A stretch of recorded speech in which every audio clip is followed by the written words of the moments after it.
Morning, everybody joining in. We're just admitting more colleagues into this session. This is just also a sound check for you. So we've been looking forward for some time to do this event with ARIA, and we're privileged in being associated. So, ladies and gents, what we're doing is the recording will be made available afterwards. And apologies for this. Recording will be available afterwards, so I'm not going to allow other recordings of the event. It will be available on YouTube, and we're going to share the links with you guys after the event that you can access the event from the ARIA YouTube channel. Thank you very much for that. This will be with you in a few seconds' time.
So good morning, everybody.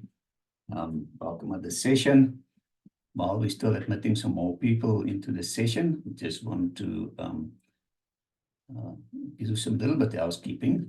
What we're going to do today, and let's have a look at our program for today. So we're proudly being hosted today by the African Rail Industry Association. And we're talking today, navigating the challenges of rail industry reform in South Africa. And that's the 16th of May, 2024. Soon I will hand you over to our host and MC for the event. But in terms of housekeeping, ladies and gents, please keep yourselves on mute. You're welcome to, to share contact details in the chat room, but please keep the discussions related to the discussions we're having here today at this event. We'll appreciate that. Also, we're not going to encourage questions during the presentations. We will keep the questions and answers for the panel discussion at the end of the session. So thank you very much for your collaboration in this regard. We would also like just to give recognition to the Transport Forum sponsors, because it's a complementary platform being made available to the industry. So there are the sponsors. The Transport Forum, you can see we have CTRAC being the platinum sponsor of the Transport Forum being running for more than 17 years. And you can see we've got professional associations associated with the Transport Forum. South African Association of Freight Forwarders, South African Express Parcels Association, Road Freight Association, SABOA, and then ARIA, African Rail Industry Association, Safer Stops Association, and the newly formed Multimodal Inland Port Association. You've got formal relationships with media partners like Railways Africa magazine, and then Freight News, Engineering of Prima Media, and Focus on Transport and Logistics. And then you can see all the gold sponsors: SmartTap, Control Fleet, GTS, Zutari, JC Auditors, Unitrans, University of Johannesburg, Ticket Pro Travel, Bid Cargo, Kuba, Go Metro, Standard Bank, and EasyClear. So we say thank you very much for all these sponsors and associates making the Transport Forum available and possible.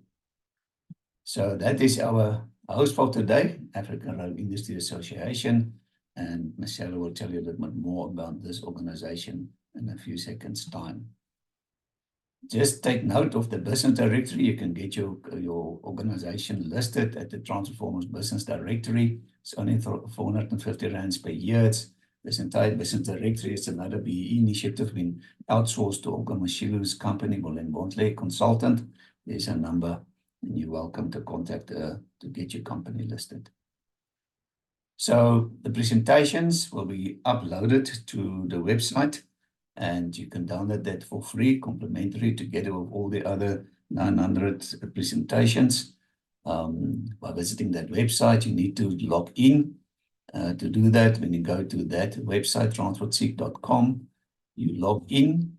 If you haven't got an account yet, you click on sign up, you create your own credentials, and then you can log in. You go to the Transport Forum's website and events and downloads, and you get a search engine. The search engine, you can either type in the top field any title or description. You can search for that by hitting search, or you can go to category and you select the date and you hit search, and you get all the presentations.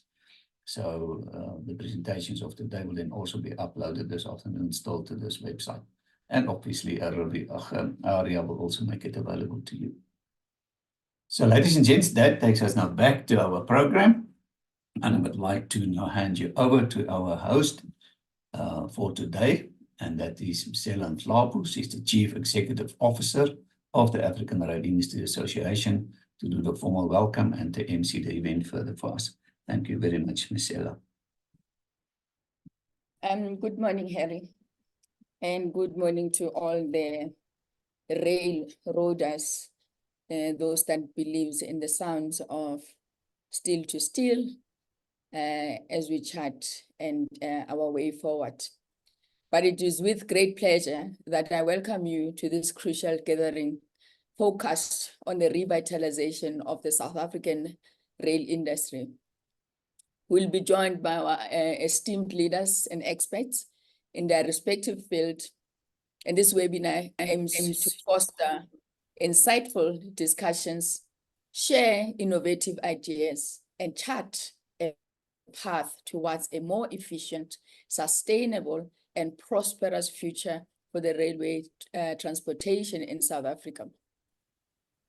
And as we embark on this journey, we recognize the challenges and the complexities that lie ahead. There is still a lot that needs to be done by us collectively. However, we also see immense opportunities for growth, development, and positive change. By coming together here today on this platform, we demonstrate our commitment to driving progress and shaping a brighter future for the South African rail sector. Throughout the webinar, we'll obviously delve into topics including policy frameworks, the infrastructure development, technological advances, and the industry collaboration, because it's only when we work together that we are able to achieve what we aim for as the people of this country. We encourage you to actively engage as per Harry's instruction, and we hope that this session will offer an inclusive platform that us as railway people, as the railway industry, I call it the real railway industry, that we can start having a conversation. We can start deciding what the future will look like. We can decide what journeys we're going to embark on together in unity and not leaving anyone behind. Motho ke botho, ke motho ka batho. Thank you. And I think as we move on,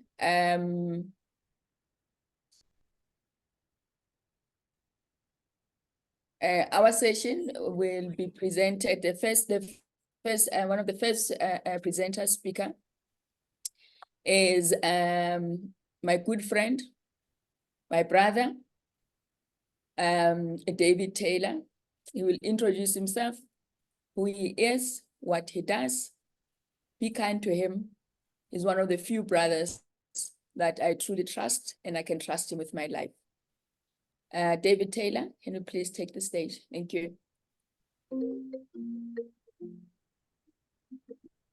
Good morning, colleagues. My name is David Taylor, and Masila, those words are very kind. And likewise, the trust is indeed a valuable thing and shared between you and I.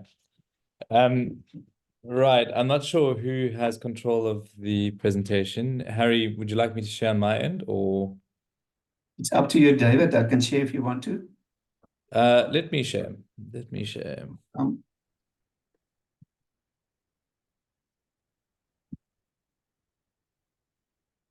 Great. Slideshow, play from start. I trust we can all see the expanded slideshow on my screen. Perfect, thank you. Great. Colleagues, today we will be discussing something that's very topical in our rail environment and something that will have an impact for decades to come on the viability of our rail network. It's structural reform. To go back to the National Rail Policy, the primary intervention on the National Rail Policy is rail sector investment, which is much needed. The secondary intervention is institutional repositioning. This is effectively structural reform.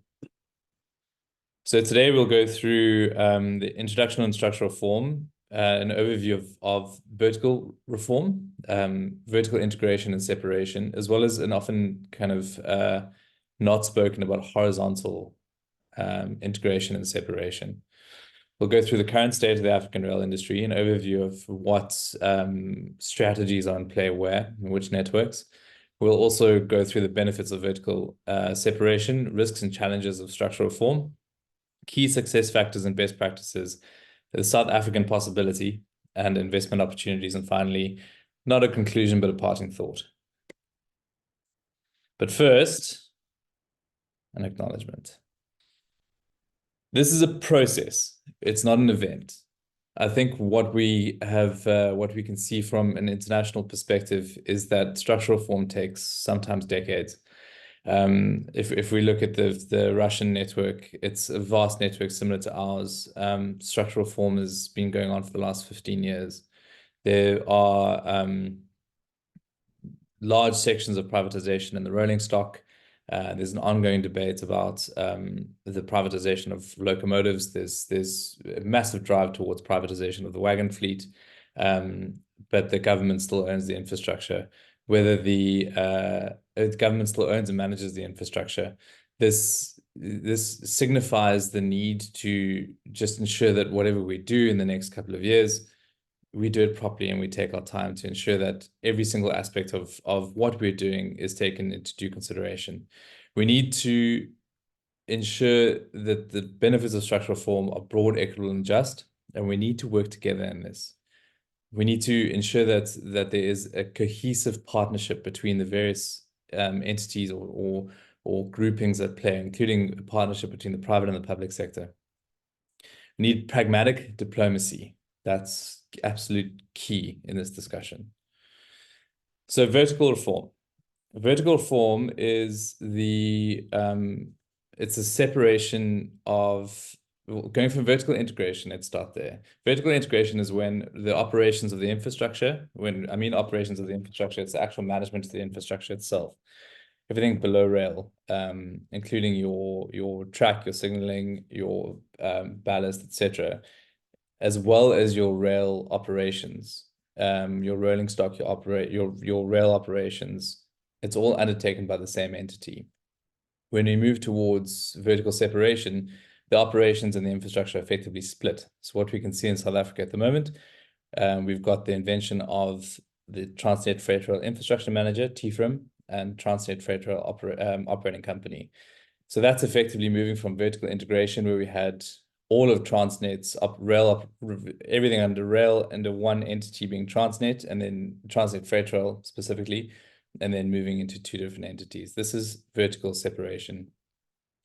This lays the groundwork for competition on our rail network because it allows more than one operator to enter into a space, enter into a network controlled under an infrastructure owner and infrastructure manager. It relies on strong institutional frameworks and strong regulatory bodies, but it has a significant impact on the investment in the network. So the purpose of this is to enhance efficiency, competition, and investment in rail infrastructure and services, specifically around operations, though, as your investment in your operations allows you to define a competitive edge or competitive advantage to attract freight. The importance of this is unlocking growth opportunities. So if we see where we are at the moment, we have a significant amount of volume on our roads that can move over to rail. And if we increase the efficiencies through competition on our networks, we see there's a large upside. The focus of this is improving regulatory frameworks. We need to have key, independent, strong regulators to ensure that competition is promoted and developmental mandates are adhered to. This promotes innovation and fostering stakeholder collaboration. The goal is to achieve a sustainable development and economic prosperity through the rail sector transformation. So then we go over to horizontal reform. And if you look at the map on the right, this is an example of horizontal reform that could be achieved on our network. Horizontal reform is multiple vertically integrated entities competing in a region. So if we take a hypothetical situation in South Africa, if we have one horizontal entity operating the container corridor, one the coal line, and one the Maputo corridor, those would be vertically integrated entities who operate rolling stock as well as manage infrastructure, and all to develop a competitive edge. So your Durban container corridor would be competing with your Maputo container corridor. All of these ports manage will handle bulk minerals, but obviously Richards Bay is much better equipped to do this. But this gives you a good indication as to what vertical or what horizontal integration and separation entails. So the purpose of this would be to enhance your track quality, promote investment in the track itself. So at the end of the day, if you have horizontal one competing with Maputo, you want to ensure that the freight leaving Johannesburg, getting to your port of export, is done so in the most competitive and efficient manner. And the way you'll do that is the complete supply chain view and a complete supply chain reinvestment or recapitalization. So this promotes track quality and it promotes innovation in your rail environment, as well as your route competition. So if we take this model back to how this would fit into the National Rail Policy states that irrespective of who the infrastructure manager is or infrastructure owner, third-party access will be allowed on the network. So there would be a regulated operating environment under which these horizontal entities would operate. So this is vital for the revitalization of our infrastructure. It's creating an environment where private sector can actually make a meaningful change in the track itself. Once again, the focus here would be strong economic and safety regulators to ensure that that where imperatives are not driven by revenue generation and growth, those imperatives are still taken into place. For instance, safety regulation. So bolstering up the rail safety regulator is absolutely key in the discussion of both vertical and horizontal integration and separation. So the goal for this is obviously to achieve sustainable development and economic prosperity through rail sector transformation, but specifically taking a complete value chain view of where rail fits into South Africa's value chain. So the current state of the African rail environment, it's quite an interesting landscape. There's quite a mix. Horizontal, we'll mainly focus on vertical integration because horizontal integration hasn't really taken hold on the continent. We will point out and discuss a few notable instances of vertical integration and separation. So Tanzania has had my background is developing. My rail background started in the development of a private sector project in the Republic of Tanzania. So it's dear to my heart. Tanzania had a vertically integrated entity pre-2003. It was called TRC, which it is today as well, the Tanzania Railways Corporation. In 2003, they understood the significant recapitalization that was required for both rolling stock and infrastructure. So in 2003, they decided to vertically separate into what they call the Railway Assets Holding Company, RACO, and TRL, Tanzania Railways Limited. So RACO was effectively the infrastructure owner, which was a government entity, and Tanzania Railways Limited was the infrastructure operator, which is also a government entity. That was vertical separation. Unfortunately, so the reason why this happened was to promote a concession that they entered into with the rights entity of India. And unfortunately, there were a few environmental elements that counted against it, and within 2 or 3 years, that concession fell apart. Quite interestingly, they kept that vertical separation up until about 2015, where they integrated again under Tanzania Railways Corporation. But what's interesting with Tanzania is that although I'm specifically talking about the meter gauge network, not Tazara, whilst it's a vertically integrated entity, it still understands the importance of competition on rail. So what they have moved towards is open access, third-party access, a third-party access environment on the network itself. What they've understood is that the private sector perhaps are better positioned to develop competencies on the rail network itself, where they can focus on creating an environment where the private sector attracts freight onto their network. So they benefit from the increased volumes. In a few slides' time, we'll go through how private sector has achieved this on the Tazara line. So the DRC, there are a number of different networks in the DRC, and I think they're slowly starting to understand the benefits of competition. It's still very much a vertically integrated operating environment. However, once again, they are introducing competition onto its networks. This is a very interesting operating environment because there's such a vast volumes to be moved in and out of the DRC, yet the network is still undercapitalized or underperforming due to conditions. So unless the government funds the reinvestment itself or brings in a partner, there should be some kind of movement in the space in the coming years. And Zambia, so Zambia's got a vertically integrated environment, yet also promotes private sector investment into rail operations on its network. So vertical separation. So South Africa is going through vertical separation at the moment. We are in a position where the government has stated that, well, it's a little bit, sorry, it's a little bit confused at the moment. There's a push for the infrastructure owner and infrastructure manager to be the same entity. However, we feel that this might be misplaced. But we're in the process of going through vertical separation on such a vast network. It'll be the first of its kind on the African continent. Angola's got an interesting operating environment where they have 3 separate networks. CFL, CFM, and obviously the Lobito corridor. So CFL, which runs in the north, I'm not going to attempt to pronounce the name of it, and CFM, which is Camino des Mocamedes. They're both vertically integrated where they are owned and operated by the government. However, the short-term strategy of the Angolan environment is to concession these out. The last one, the most notable one, is the Lobito corridor, which has been concessioned out. So this is a vertically separated entity where the infrastructure is owned by the government, yet operated and maintained by a concession of Moto Angel, of Trafigura, and Victuris.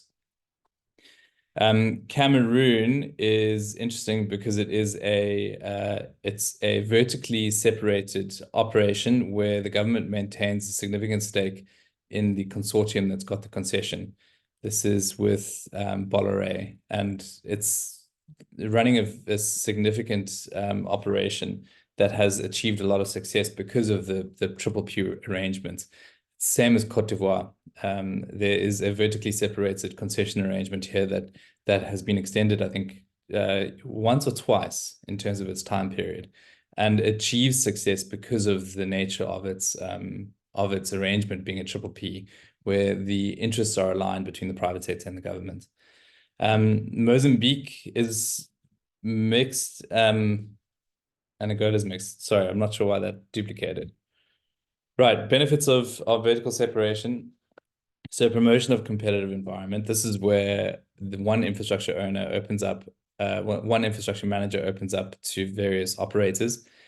So if you look at the graph on the right, this is a snapshot in time of the Tazara line. You can see the volumes pre the vertical separation and competition on the infrastructure. And you can see afterwards. So with the introduction of a private operator between 17 to 19, you can see the volume significantly increased. But what's quite interesting with this graph is, whilst volume significantly increased, the volumes that were operated by the government decreased slightly, not much. So what this shows is that the introduction of private sector participation on the Tazara line really promoted a road to rail shift. The volumes were taken up beyond, the volumes weren't poached by the private operator from the state-owned entity. They were really poached from road, which is fantastic. So increased efficiency, the private sector is motivated to increase the investment in its operation to improve efficiency, to generate returns or promote its competitive positioning. And this also translates to service quality. So the greater avenues for investment, there's potential investment in the infrastructure as well as operations, and innovation, as we discussed previously, and regulatory flexibility. So risks and challenges of structural reform, there's a significant transition costs. You know, what we see with Transnet at the moment, they're effectively splitting a massive organization down into infrastructure manager and infrastructure operator. This involves significant restructuring within the organization itself, the apportionment of debt, the apportionment of assets, the accounting separation. So there's regulatory uncertainty. I think that's where we are at the moment, specifically this week with the public consultation with the interim rail economic regulatory capacity. We need to ensure that wherever the regulatory space ends up, we need to have certainty in order to ensure that whatever investment is made is duly considered. So resistance to change, we see this is present in many different instances of structural reform. State-owned enterprises, they are there's always a resistance to change from the SOEs, and we can see this with the departures of the current SOE from the National Rail Policy. So various instances where the National Rail Policy is not adhered to in this process of structural reform, and labor unions with the potential change in the job environment. However, what we're seeing in South Africa is, our rail environment is such an enabler of the upstream economy that if we take into consideration the performance of our network over the past few years and how that's impacted upstream businesses, impacted the mining industry, impacted manufacturing, there's a significant decrease in economic viability in these entities without a viable rail solution. So the upstream economy and the orders of magnitude that a decreased rail industry has on upstream economy is massive. So if we look at the job losses in the last 6 months from the mining industry, it's significant. And most of these job losses, the performance of our rail network is key to these. So complexities, there's an operational complexity in structural reform. It's fairly easy for a vertically integrated company or entity or rail operation to operate its network. You don't need to have ring-fence fleets. You can have pools of fleets that you just take and move. You can effectively cross-subsidize between infrastructure and operations. It's a much easier entity or environment to operate in. With reform, the accounting separation of the rail operations itself, ensuring that the infrastructure manager can stand on its own feet in terms of financial viability. There are a lot of complexities in operating this environment. Fair and non-discriminatory access to railway infrastructure for all operators. So this is key to economic regulation and rail safety regulation. This points to the importance of strong regulatory capacities within our operating environment. It's fairly easy to restrict access to a network, and this is evident across the world where entities have gone through the process of structural reform. In South America, what was identified as the potential for the incumbent to decline access to an operator because of lack of capacity. So it's a way to retain monopolies.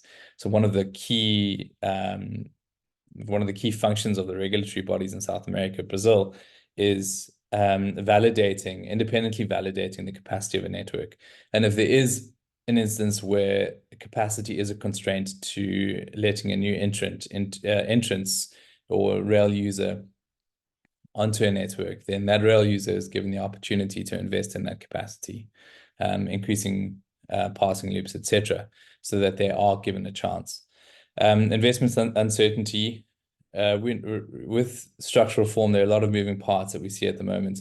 If we understand what has happened on the container corridor, there's a lot of investment that hasn't happened on the container corridor because of the uncertainty around the management of the container corridor going forward.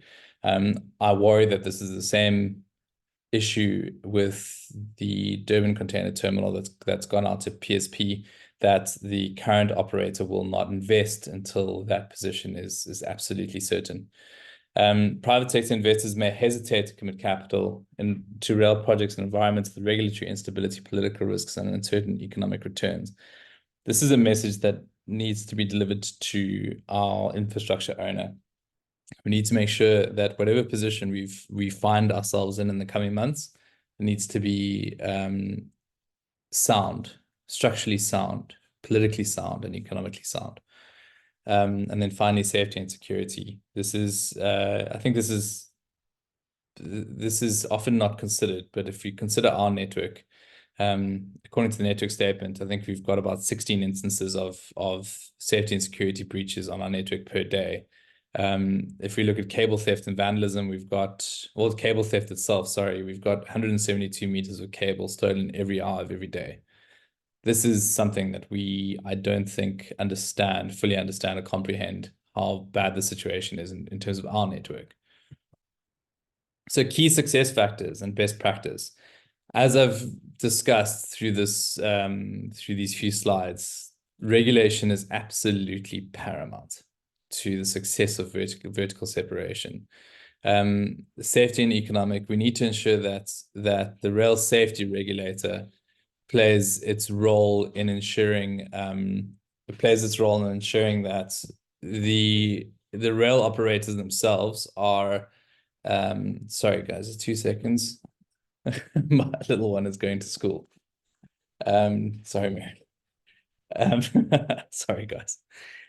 So we need to ensure that there are non-profit positions that need to be driven, for instance, ensuring a minimum safety standard across rail operations and infrastructure. If purely left up to economic decisions, then I think safety might be left behind. And economic, we need to ensure that competitive equal access is encouraged across the network. These institutions need to be absolutely independent from the operators as well as the government to ensure that the best interest of the network itself is taken into consideration. And they need to provide a dispute resolution process to ensure that if capacity is not allocated, if the prices are not correct, if the mandates are not being delivered upon, for instance, the developmental mandate of our rail institutions, that there's a dispute resolution process available to them.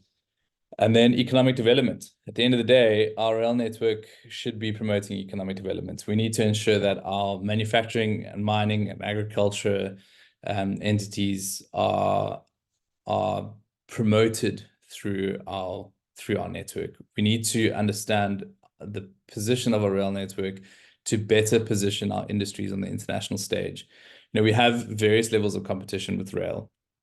We will soon have competition between the operators themselves. We'll have competition with truck, but we have competition in the space that the entities that our rail industry supports competes on the international stage. And at the end of the day, if we have such a significant portion of operating costs going towards transport, we need to leverage rail in every way we can to decrease that, to ensure that South Africa is able to compete on the international stage.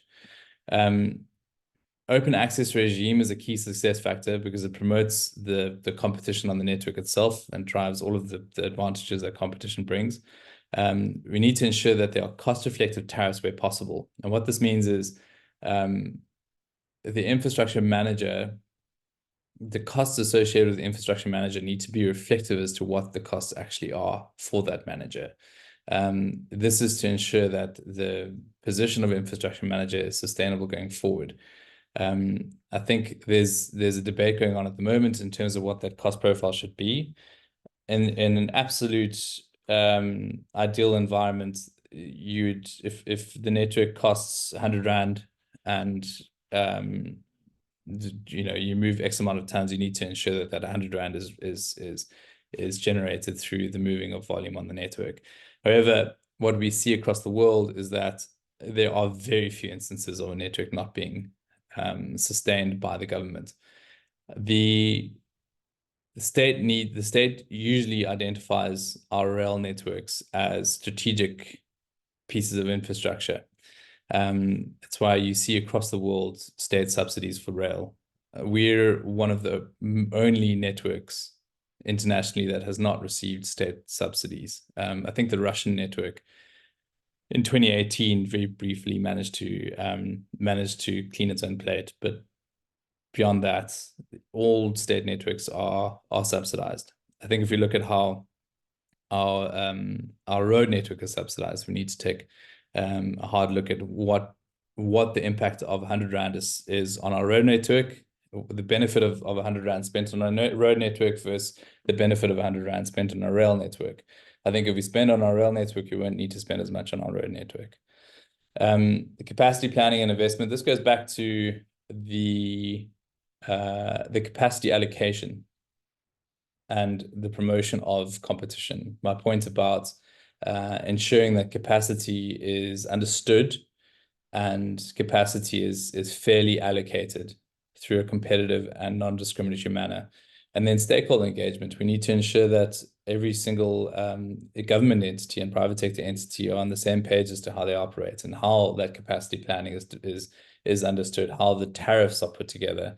And there is an agreement between these entities as to what is fair and what is not fair. Then KPI-backed service levels and infrastructure. So we need to ensure that all infrastructure managers are held to a key performance index-backed service level agreement to ensure that rail operators and ultimately the freight owners receive the best service that they can, and their entities or their interests are safeguarded as best as possible. So South African possibility. This is something that we've spoken about quite a lot within our networks, and is hot it's quite topical at the moment. So let's just get a laser pointer here. So we'll start with the infrastructure owner. This is predominantly the government. Because the rail network is a strategic piece of infrastructure, it's essential that the government retains the owner of this network. When I mention private infrastructure here, I'm referring to infrastructure that's built by mines on mining property. So predominantly the Transnet network and the PRASA network, that's government infrastructure and needs to be retained by the government. Then we have the infrastructure manager. And the government position of this is TRIM, the Transnet Rail Infrastructure Manager. But then there should also be possibility for concessionaires and private. Then you have your train operating companies. So, sorry, just to go back, the relationship between the infrastructure owner and the infrastructure manager should be developed around a service level agreement, management contract, as well as a developmental mandate. South Africa needs to take a consideration as to what its rail infrastructure needs to do for its economy. Then the infrastructure manager and the train operating company interface agreements and access agreements. So your train operating companies is your TRIM, your infrastructure manager for maintenance purposes, your operating company, Transnet Freight Rail Operating Company, your private train operating companies, 1, 2, 3, etc.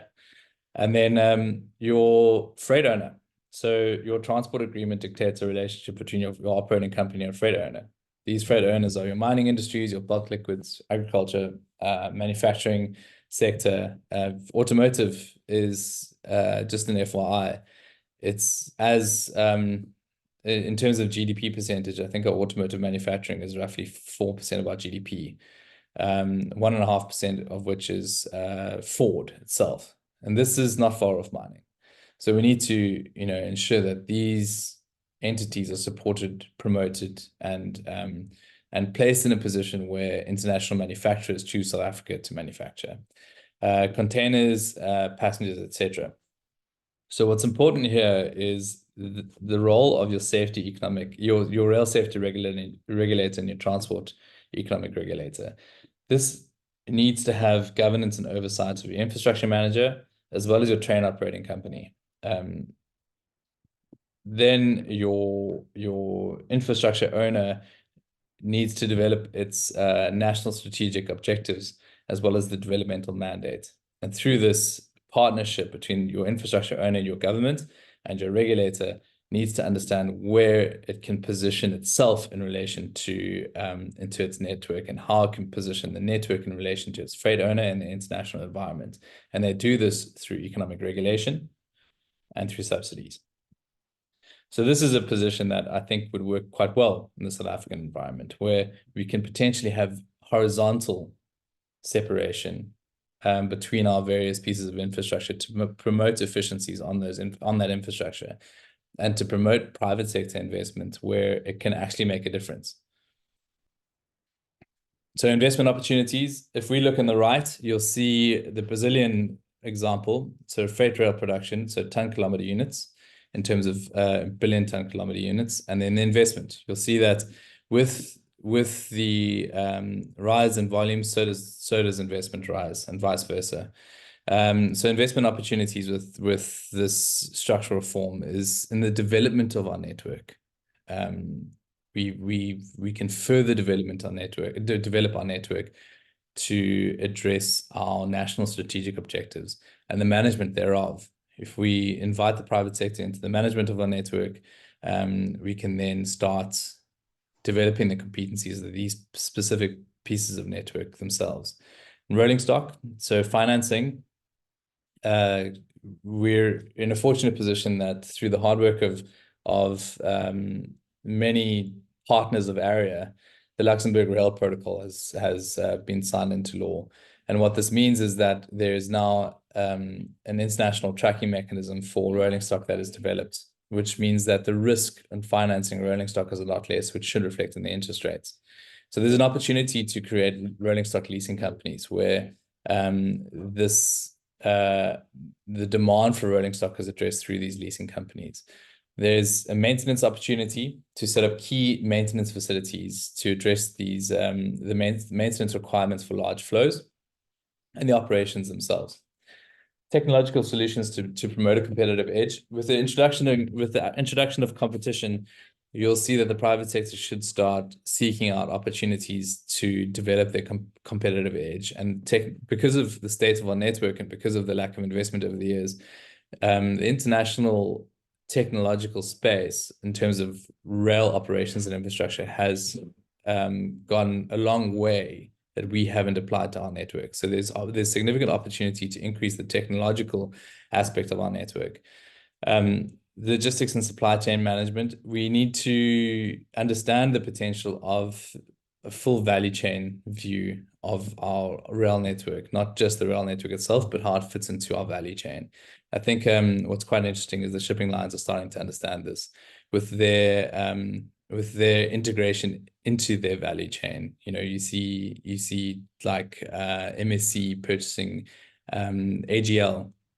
There are many instances where the shipping lines are starting to understand that the competitive advantages or the competitive positions on the ocean are difficult to develop, but the competitive environment on land, it offers significant opportunity. And consulting and advisory services, you're more than welcome to reach out to me and chat to me about investment opportunities in this space.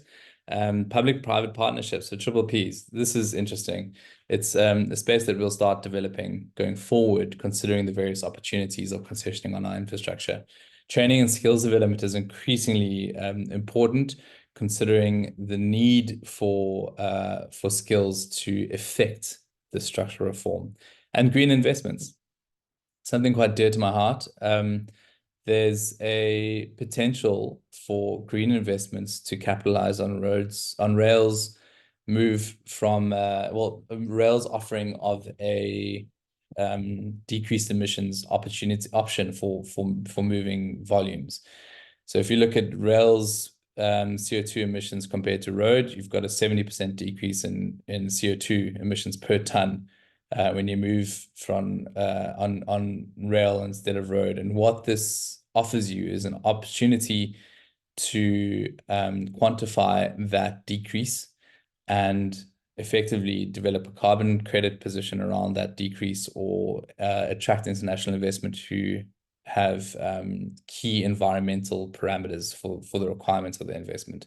So there's a real opportunity to leverage international climate funding in the development of our rail networks. So a parting thought, this was my conclusion, but I think what's more important is a parting thought. If we look at the need for investment into our infrastructure, this is a snapshot of the coal line.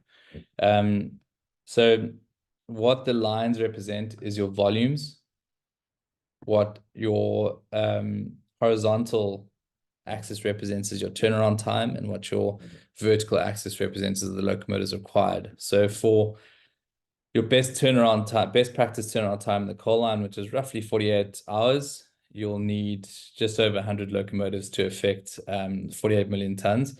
You'll need about 250 locomotives to affect 91 million tons.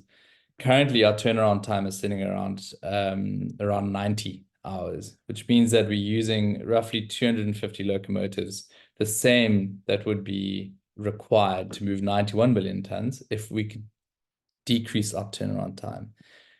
Our infrastructure investment and condition the turnaround time is a component of our infrastructure condition. So when we discuss a lack of locomotives because of failed contracts, so if we discuss locomotives that are out of service because we can't find parts, I feel that is partially true, but I also feel that the available avenue of investing in our network has always been there. Yet, and if we did invest in it, we'd decrease its turnaround time and make better utilization of the locomotives that we have. So my parting thought is the importance of the investment in infrastructure. And how do we unlock that? It's through the appropriate avenues of structural reform. Likewise, logistics accounts for 40% of final products in South Africa. We need to ensure that we leverage rail in every way that we can to ultimately secure economic growth and provide sustainable jobs. Thanks. I think I went over time, but thank you. Coming from the railways, we have patience, and we are here to start being part of the process that we define our future and not be on the sidelines and start our own conversation. David, you touched on private sector, and I think we also need to understand who this private sector is. In my view, and as a no one in South Africa, I would have thought that private sector will come in a form of investment from the likes of the PIC, the GDF, GPF, the labor investment arms. So we still need to see what are the opportunities where labor is also concerned that their money can go into the infrastructure and then reap the benefits from the reform. I would also like to appeal that we spread a message when David talks about parts. There are a number of companies that have parts lying around their workshop that belong to Transnet or Prasa. And let's use ARIA to make sure that those that are in leadership of Transnet are aware where these parts are lying around, and let's support them to make sure that our railways work and moving into the future. And I think on the next on the agenda is also my good friend Sifiso Nzimande. When I started working in this sector, I knew nothing.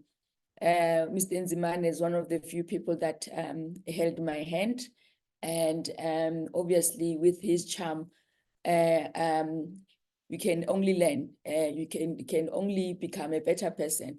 And I'm still growing in this rail industry. And all those that want to support me, please do support me. But Mr. Sifiso Nzimande is currently one of the many people that that are supporting Misela. Thank you, Sifiso. You are muted, Sifiso. Sifiso, you are muted. Thank you, Misela. Thanks, David, for a wonderful presentation. My voice is a little hoarse today, but we will get through with it. Let me just share what I'm going to present to you. There are some alignments with what David was actually presenting, which is great. It should be coming up on your screens, and let's just put it in slide view. Perfect. Thank you. Perfect. Okay, you got it. All right. So I'm going to talk about the key steps towards successful rail reform and open access. It is really exciting times that we find ourselves in, and I agree 100% with what David was saying, and I was really happy to see what happened in Tanzania with regards to volume growth. So this is beneficial to the economy as a whole. The case studies that I've also looked at show the same story. So I think we're on the right track. Okay. Okay, so I'm going to touch on a few areas, which is including the legislative compliance, capacity building, determination of security provisions. And security is quite key for us in South Africa because we're really struggling in this area. I also look at financial modifications, and also look at what's very important is public service obligations, especially the role of the government in this process. That's going to be key for success. So let's look at what is the role really of the strategy in implementing this process.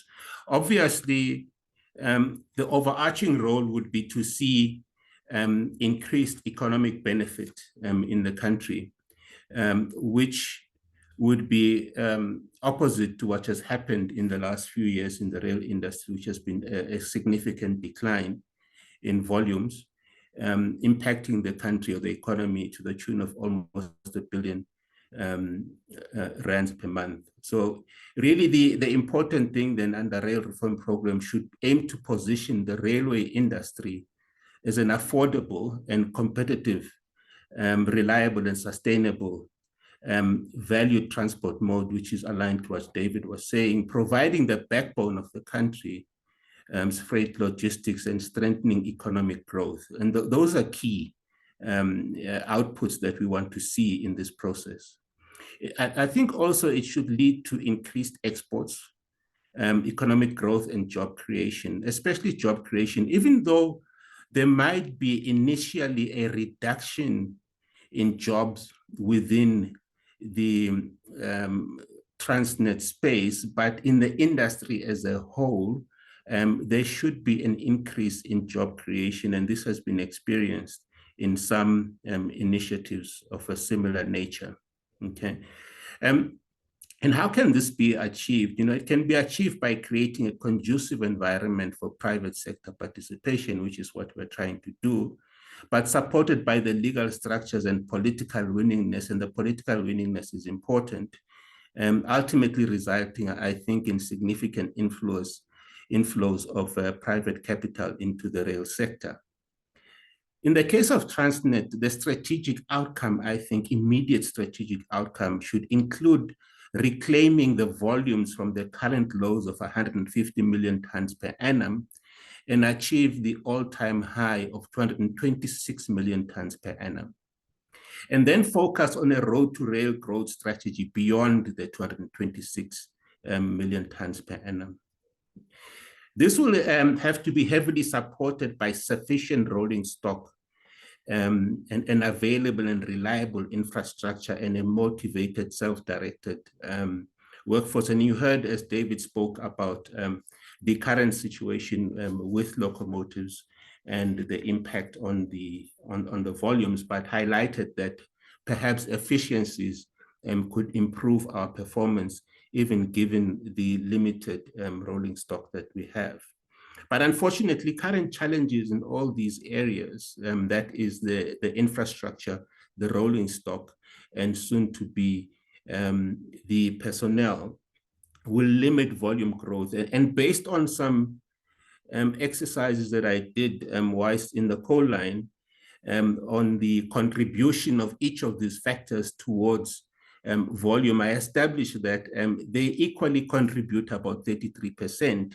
And then based on the current volume of 150 million tons and extrapolating this to 226 million tons, which is the all-time high, and then bringing in the impact of the current situation in these three areas, my estimate is that perhaps we might find ourselves hindered at about 175 million tons per annum, unless these issues are sorted out, that is the rolling stock and the infrastructure. And we all know that sorting out the rolling structure, the infrastructure, is going to be a lengthy process to cover all that backlog that we have experienced. So one of the things that are important to making sure that this happens is a collaborative and alignment legislative framework which is quite critical that this is clearly defined. Okay. Why it's so important that it is defined is that these are the structures that will help us in making sure that everything is governed and run smoothly, and that there is compliance, and compliance will be done by some of the bodies that we have, such as ARIA, RSR, etc., to ensure compliance across the board. And fortunately, I think in the country we do have a solid framework, legislative framework. It's just a matter of implementing it and ensuring that we actually use the framework that we have. One thing that's also important is public consultation. But I think before we go to public consultation, it's important to ensure that the internal consultation processes have been completed. And when I say internal, I'm talking about the larger stakeholder and shareholder arena. It's important to ensure that consultation processes have been done. For example, with Department of Transport, we need to ensure that they are on board and they understand their roles and responsibilities in enabling this process to go forward, and they sign off on the process.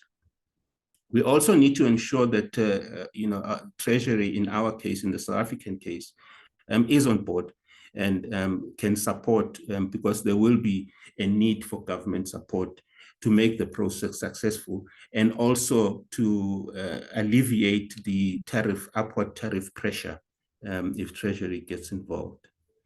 One of the key areas that it's important to make sure that there is definitely consultation is labor. And labor has to then make sure that they have engaged extensively the grassroots and make sure that they have the mandate and that the grassroots understand, and we allay their fears with what they probably would see as a route towards job losses.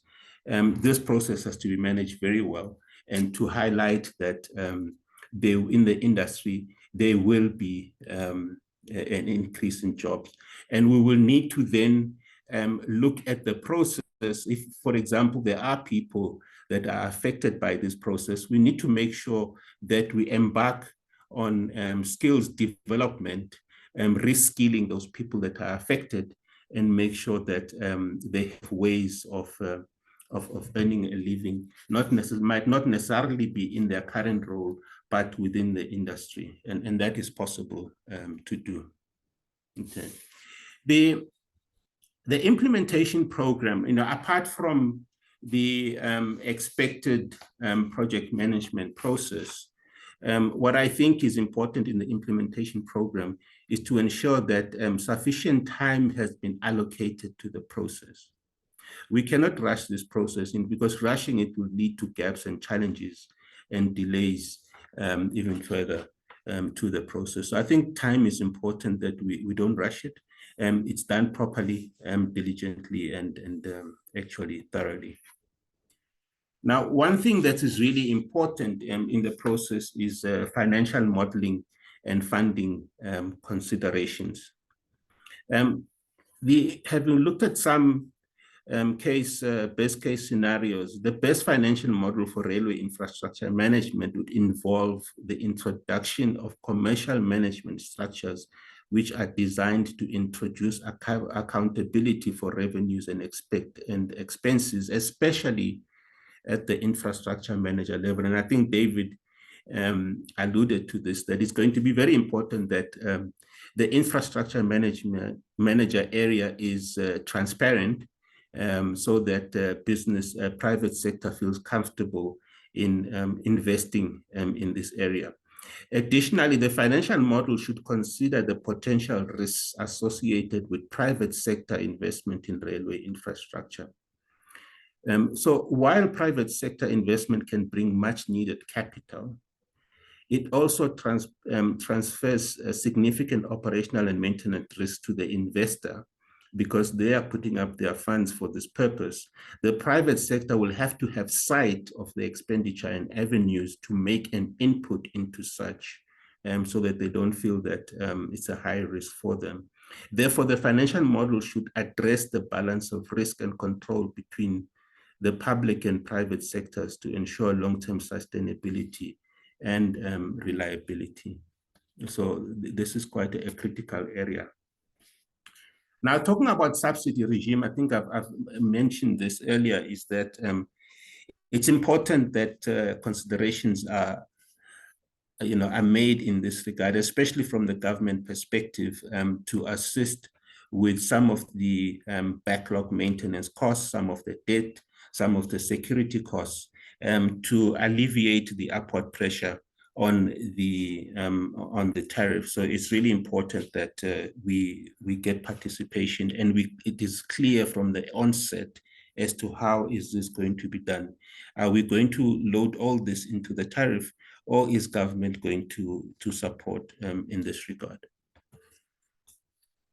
So how then do we determine the tariff and financial modeling? This, I think, is probably front of mind for many people. There is a method, for example, called the replacement cost asset evaluation process, which is similar to the depreciated optimized replacement cost methodology, and has been adopted by various regulatory regimes across the world as part of their asset valuation process and rail infrastructure. This methodology favored, even though it's favored for its ability to actually value the assets at replacement cost and ensure financial sustainability over time. However, there is the juxtaposition to this is the historic cost valuation methodology, which is used. However, this has the possibility of understating the value of the assets, and can lead to infrastructure unsustainability due to the underinvestment.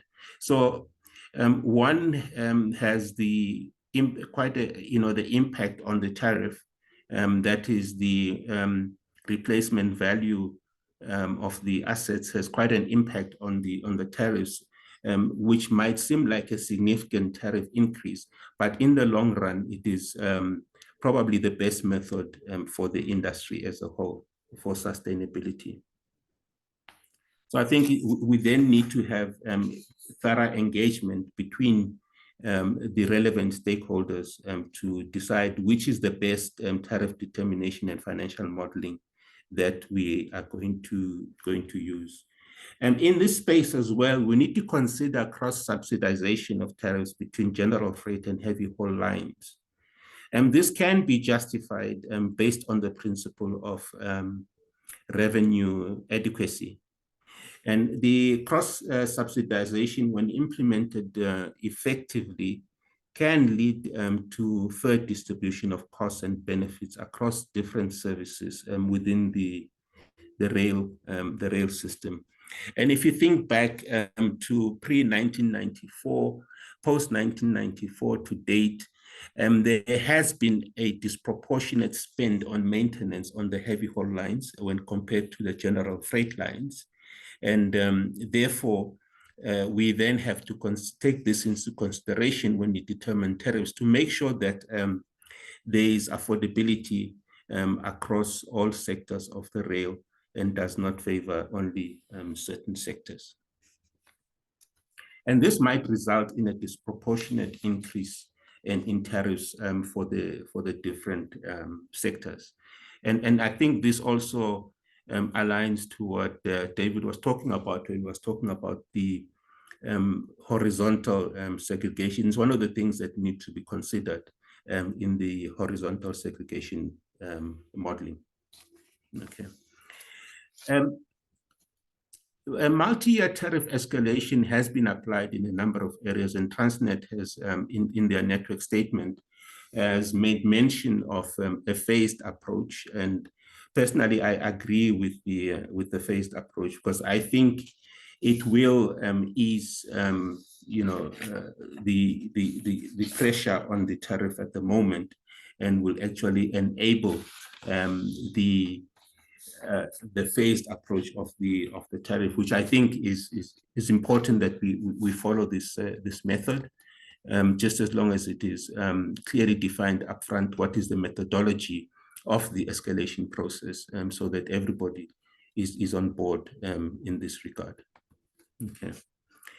Then let me talk a little bit about infrastructure capacity. This is probably one of the most critical aspects of the process, because if the private sector is going to come into the space, into the railway space, and buy slots, then they expect to have capacity.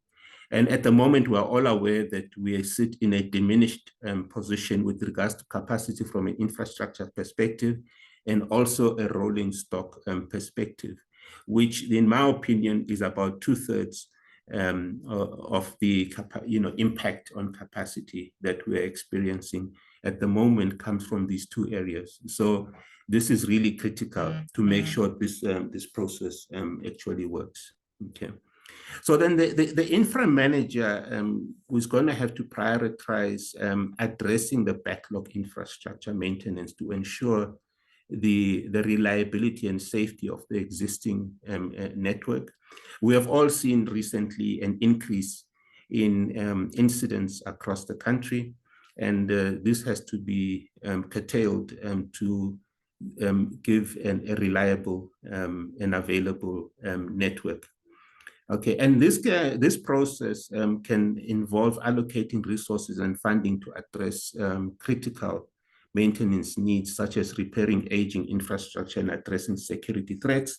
We have probably one of the biggest challenges across the world with regards to security threats. Currently sitting, I think, well over 2 billion in expenditure in this space from vandalism and theft. And so this needs to be curtailed as quickly as possible. And this is going to be one of the things that the infra manager is going to have to focus on. The infra manager should also develop, I think, a long-term capacity expansion plan to accommodate potential volume growth from the current 150 million, perhaps to a long-term, medium to long-term target of 350 million tons, which would have the effect of significantly removing trucks off the road. And this is going to have to involve strategic investments in infrastructure upgrades.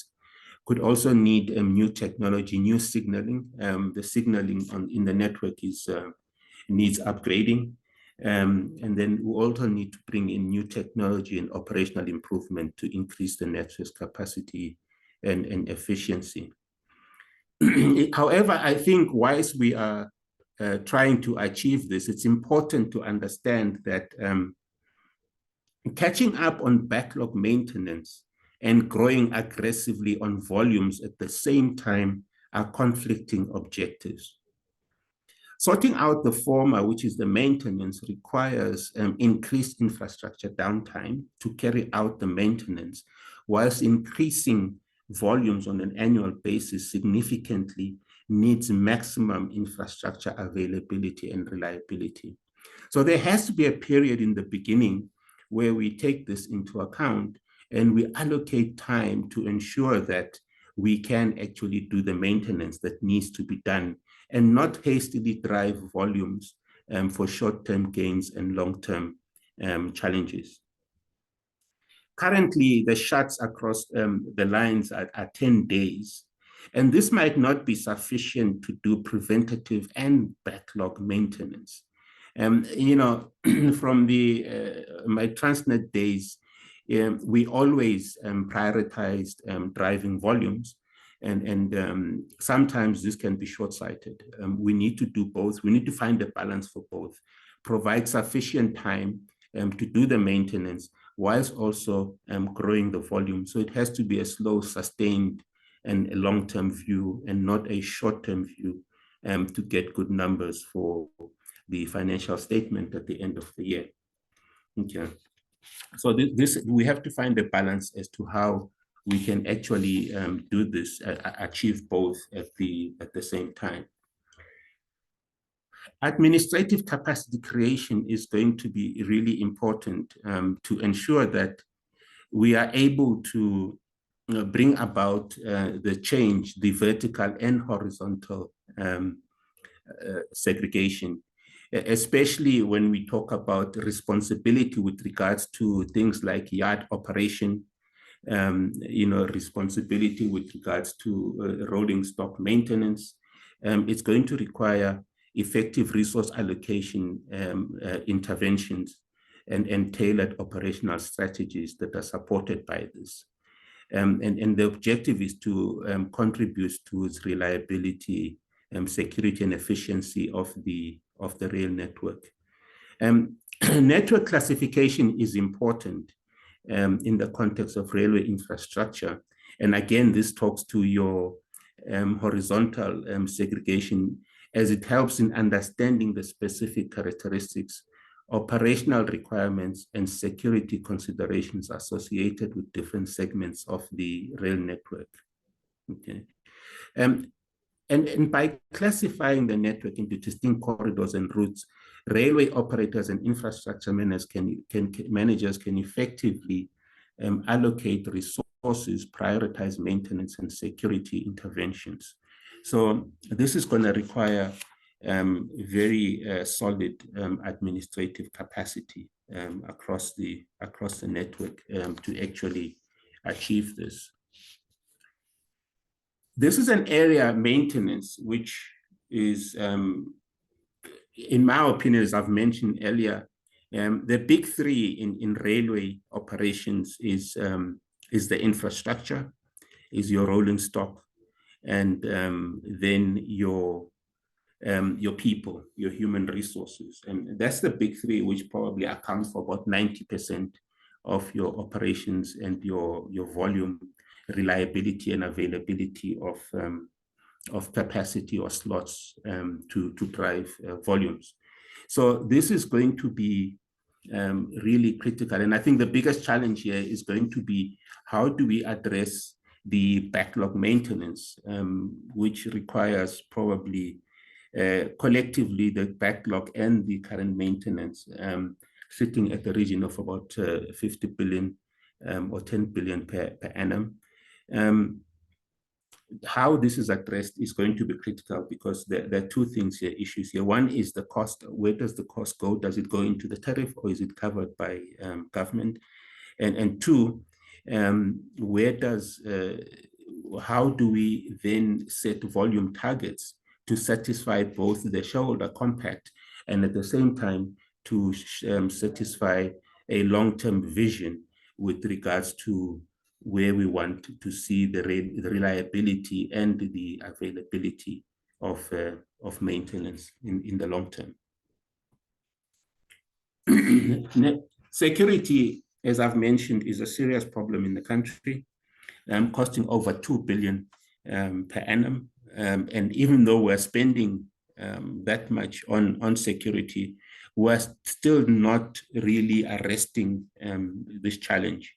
So we need probably different and localized interventions to ensure that this is sorted. In my opinion, it is possible to sort it out.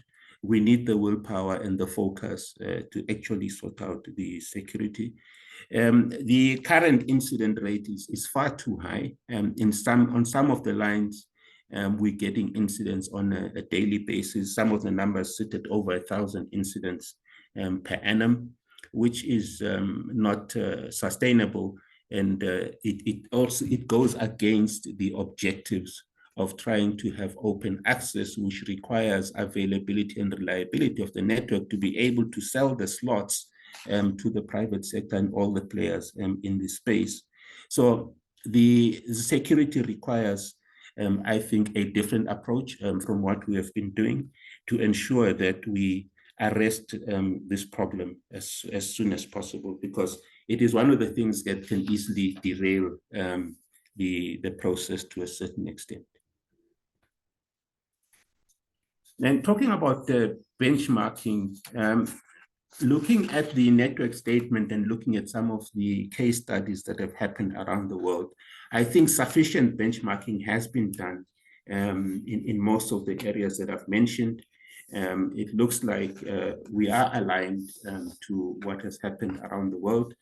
None of the processes in the world have been smooth from the word go. There have been challenges. They have taken time, years to implement and to get right. Some of them are still not right. For example, I looked at the British process, 8 years, and it was still not where they'd hoped it would be.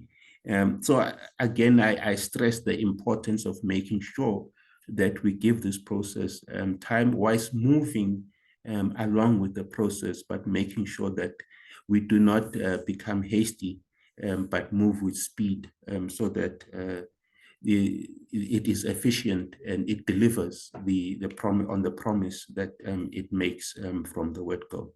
But I think from a benchmarking perspective and looking at what David shared earlier on the African region, I think we've benchmarked significantly. We have our own local problems that we need to deal with, such as the security issues, the vandalism and the theft. Those are quite high in South Africa. So we have our own internal issues. We have the 1064 to deal with and decide what do we do with these locomotives. Obviously, Transnet, if they're going to become one of the operating companies, and we bring in the private sector, then there is going to be a movement of volume from Transnet to the private sector. So the question then is, who owns these locomotives? Because Transnet won't have a need for all of them with the reduced volume. And at what cost are then these transferred, if at all transferred to the private sector, or does the private sector bring in their own locomotives? Thank you very much.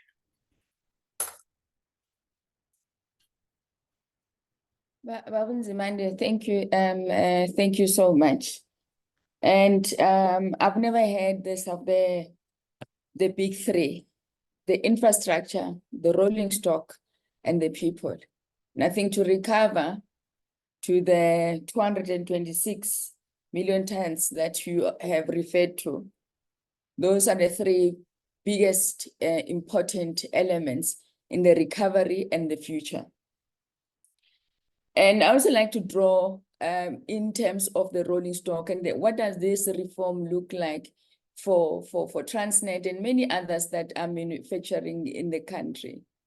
And at the 24th ordinary session of the African Union, South Africa has been dedicated to champion the manufacture of rail rolling stock for the continent.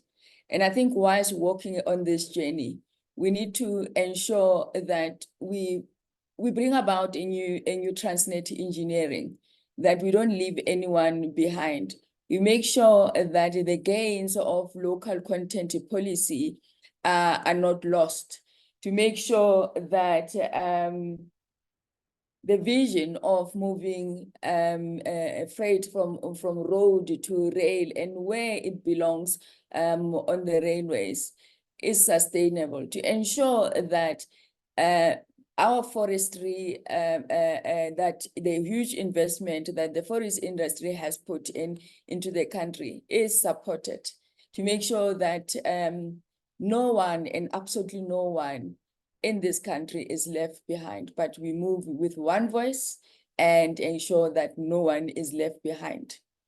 And on this path, on our agenda, we have listed the DTIC that were meant to update us on the status of the local content policy, and how does local content policy look like into the future. Those that, like one of my fathers, Roland has a huge manufacturing capacity in Vanderbijlpark, but how do we make sure that local manufacturing does indeed take place? How do we make sure that when we grow, when this manufacturing takes place, everyone that is involved in the rail rolling stock manufacturing benefits as well, and looking at the people generally. And we will arrange a more suitable time. Everybody is compromised with the flu lately. And I'd also like to thank David for making time. As I've said, that David is a friend and a good brother. He will then take the space of the DTIC and highlight on the work that we have done with government, because I believe that we have a listening government and we need to support government, and government also is encouraged that it brings in like-minded individuals and organizations such as ARIA to work together in charting a new way forward and not leaving the people behind. David, thank you. Thanks, Marcella. I'm sorry, apologies to the audience for having to suffer with me for another 20 minutes. We will be discussing a project that we recently undertook to understand what the automotive manufacturing sector means to SA and how rail can support it. This was a study that was developed by ARIA, by myself and the ARIA team. It was commissioned by the Gauteng Department of Economic Development, and it was we undertook this last year. I think we finished up January last year. Right, so I'm going to jump into it. So effectively, what the basis of the study is a feasibility or pre-feasibility study into the potential of a rolling stock manufacturing facility in Joburg to support, well, in Gauteng province, to support the manufacturing, the automotive manufacturing sector. What we'll go through is a brief introduction, an overview of the automotive manufacturing value chain and how rail plays its role, introduction to the rolling stock that applies, emerging rail freight demand, service design that we basically took a corridor view of the various different export points and understood what rolling stock would be required to service those various flows. We then go into rolling stock summary, the opportunity, as well as the skills development and training market, the current market and the skills required and next steps. So the automotive manufacturing is roughly 4.5% of South Africa's GDP. That sector is underpinned by Ford and BMW, who manufacture in the Gauteng province. Our main vehicles that we manufacture are the Ford Ranger and the X3, apart from a number of different manufacturing facilities like Mercedes, VW, etc. The predominant flows are Ford and BMW. These are what we call high-profile vehicles, which we'll get into. The importance of that we'll get into. So the direct employment for the automotive manufacturing sector is 110,000 individuals. In South Africa, you can generally multiply that by 4.5 to get your individuals that rely on the income that gets dispersed to these families. The South African Automotive Master Plan for 2035 is 100% of South Africa's automotive output on rail. Currently, we don't move any vehicles on rail. All of it is on road. Rail is essential for our competitive standing as a manufacturing destination. We need to ensure that we show value to the international community in terms of a manufacturing destination.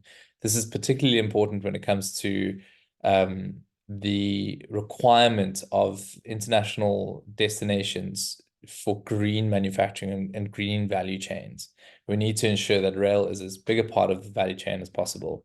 Furthermore, if you look at what is coming our way, I think at 2035 is the deadline for Europe to stop importing internal combustion engines. We only manufacture internal combustion engines. I think Ford has now highlighted that we will move into electric vehicles. but Europe is our biggest trading partner. So this is a significant risk for that 4.5% of our GDP. So as a supply chain, we looked at the corridor orientation, the service design, and the capacity to expand the potentials. The goal to understand rolling stock requirements, and we took a specific look at the Eastern Cape high capacity corridor. So the automotive manufacturing industry, the integrated value chain. Once again, I'm going to jump onto a laser pointer. So we've got first, second, third tier component manufacturers who supply components into our automotive manufacturing facility. These component manufacturers are international companies that import into South Africa, as well as local companies that provide components into our manufacturing sector. These are generally around supplier parks like the Tshwane Automotive Economic Center, the SEZ, as well as other automotive manufacturing centers. There's generally first, second, third, fourth, fifth tier component suppliers that are clustered together around these manufacturing facilities. So these supply the automotive manufacturing facility like Ford or BMW. The output of that, 36% of our output goes towards domestic distribution to Cape Town, Johannesburg, and others, via a warehouse where they do value adds. For our exports, 64% of our manufacturing output is for the export market. It gets trucked or railed via a warehouse or value add facility, and then it's excuse me, put onto a vessel where it's distributed. 17% to UK, Germany 6% of our output, Japan 6%, France 4%, and Australia 3%.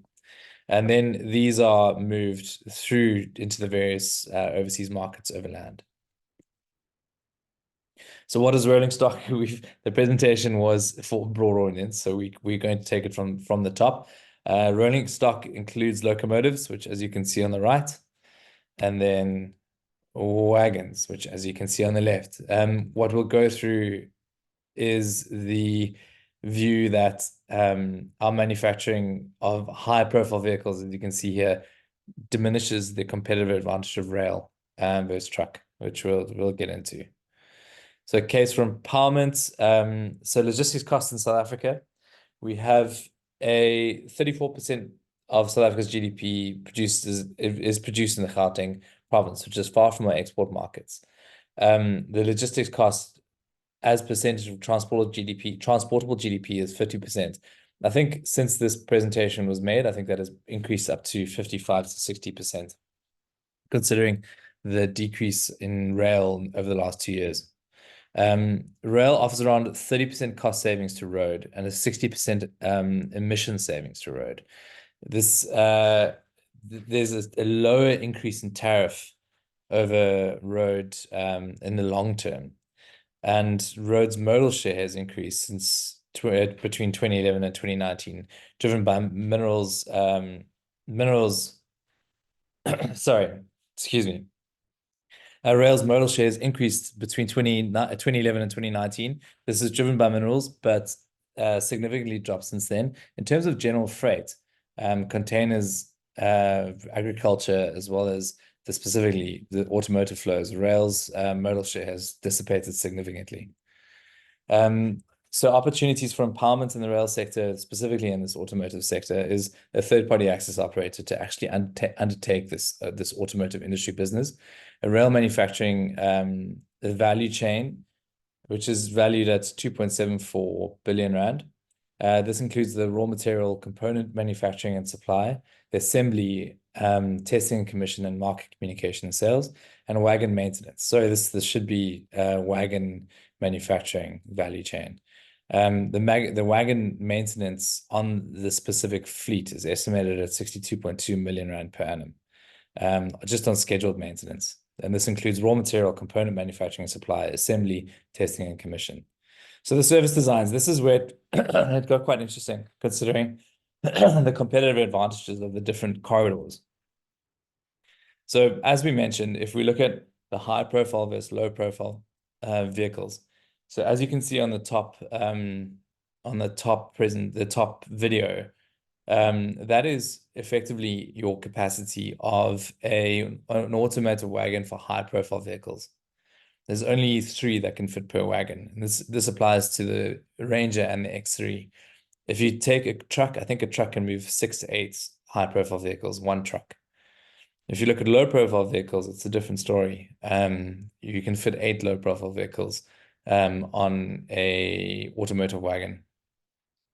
So this means 2 things. One is that there's an inherent competitive advantage on road due to the number of vehicles that you can move per truck for our specific manufacturing makeup.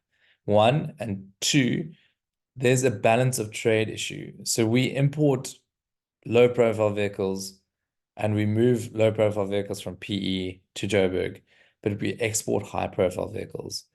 So there's a significant disparity between our trade flows. However, considering that, even though the rail is generally more expensive to the automotive manufacturers, they still prefer rail over road due to the security that the wagons provide.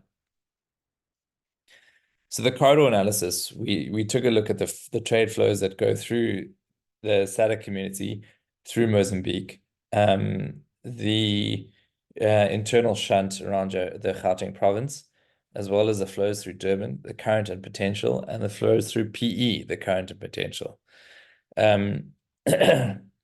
There are problems with the various corridors that we'll get into. We go through each one. No, we don't. Apologies. Effectively, the Durban container corridor is highly congested. The port itself is exceptionally congested, and most of a lot of that capacity is taken up by the automotive industry. There are significant constraints on the actual corridor itself. There's security constraints. There are infrastructure. There's infrastructure damage due to environmental events, such as the Durban floods. There's still reparation processes underway on that infrastructure to release slots due to those Durban floods. And there's an ongoing battle with cable theft and infrastructure vandalism. On the Eastern Cape High Capacity Corridor, there's also congestion. There's also scarce capacity available due to the manganese flows. In the port itself, there's an automotive element to the port of PE, what's still called the port of PE. And there's limited potential for that capacity to expand. If we were to expand, it would have to displace manganese flows to either the Western Cape or Ngqura.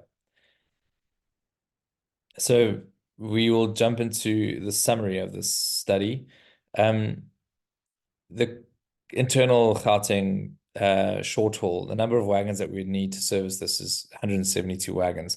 The container corridor, to service the container corridor flows, or to service Ford and BMW through the container corridor, we would need 549 wagons. However, to service the flows through the Cape corridor with 100% of Ford exports and BMW, we would require 572. So effectively, the current movement of automotive output through Durban would only require 836 wagons. However, if you move that through the Eastern Cape, we'd have to move up to 1,236, as well as displace the manganese flows. Bearing in mind that automotive doesn't make money for Transnet, but manganese makes money for Transnet. So that's one of the reasons why there aren't any vehicles on rail at the moment. So we've jumped into a skills development and training. In audit of the skills development and training, we understood the various skills that we need to develop to get this going. We also took a view on the importance of our private sector in developing these skills. And we jumped into a case study in the Traction School of Rail, which is doing incredible work upskilling individuals to enter the workforce. What they do is they've got a community approach when it comes to the procurement or the hiring of individuals, and this hiring process will then have an output where these individuals get put into the various traction facilities. We encourage the private sector to take these opportunities wherever they can. The current players in the market, we once again jumped into the current rolling stock manufacturers, the component manufacturers, and rail operators, and we developed a risk assessment to undertake this project, and then jumped into a service level framework, understanding the performance metrics, the reporting structures, and the remediation process, and an implementation plan to actually develop this facility. Thank you. Thank you very much, David. And we hope that to the automotive community, that shows that ARIA is not only concerned about the railway industry as is, but we are concerned about the entire country to make sure that we import and increase our exports, which is what the DTIC expects from ARIA. And I think that David, you touched on skills development, and we are making huge investment. I mean, we invested in Gibela, and luckily Gibela is on and look, they are quite committed in creating, in building their skills and using their skills, so that the last company that will complain about skills availability or non-availability, Gibela won't be part of those people, including Traction. We believe in growing our own skills, and we prepare them for the future, and the future that will be determined by the people of this of the railways. Should we maybe look at having Transnet School of Rail as a a university that will be investing in to build the new skills that are required? Can I get Babu Nzimande to come and mentor those that will be going into this type of education? Because we need to balance our investment. We can't invest only in infrastructure. Babu Nzimande says we also need to invest in people, because they are part of the top three. The rail rolling stock manufacturing. Our members have always, for decades, based their business model around Transnet. With the changes that come, what is the impact on our businesses? Do we understand what is the impact on our businesses? Do we understand that you may not have Transnet only as a client, but you may have new clients who are operators? Those clients that are operators today, they need to procure rail rolling stock. Where is this rail rolling stock going to come from? We are fortunate that we have Alstom in the country, we have Waptec in the country, we have Global Engineering, we have Swaswap, and many other of our members that forms the entire value chain of bringing in a new force. But for us, it's important that we stay true to the principles of public participation model. One, we expect that, as provided for in our constitution, that there needs to be information that is provided to the people. So access, we need to provide opportunity to access this information. That information may include dissemination, inform, educate. And I think many of us, we have not been educated. And we are using this platform to appeal to all parties concerned: Department of Transport, Department of Public Enterprises as it exists today, Department of Trade, Industry and Competition, and all spheres of government, that we have a responsibility to inform and educate. We also have we have to ensure that there is a consultation as understood in terms of the Constitution, that we are visited by this by our government, the ones that are coming to our homes now to convince us to vote for them. needs to be pre-hearing, the environmental scan. I saw a video that is heartbreaking of a railroader that is a train driver. People around those communities were stealing from all of us. And all he could do is to record the incident because he was physically under attack. So we need to understand, what is this security concern? It's the security, we are the ones, the public, that can help Transnet to resolve these problems. It's our infrastructure. It's our responsibility, and it is therefore our duty to protect it. We need to be provided with an opportunity for a dialogue, interaction, the hearings, the sittings, participation. And I appeal to everybody that there are current, they call them the information gathering session that are taking place. And the next one, for the past 2 days, we're in Johannesburg and the Department of Transport. Then there will be a Cape Town next week, then a Devon information gathering sessions. Please do participate. Arrive there, come in numbers, and be heard. We also encourage that written submission to the interim regulator. It's important. The due date is on the 20th of May, which is next week, Monday.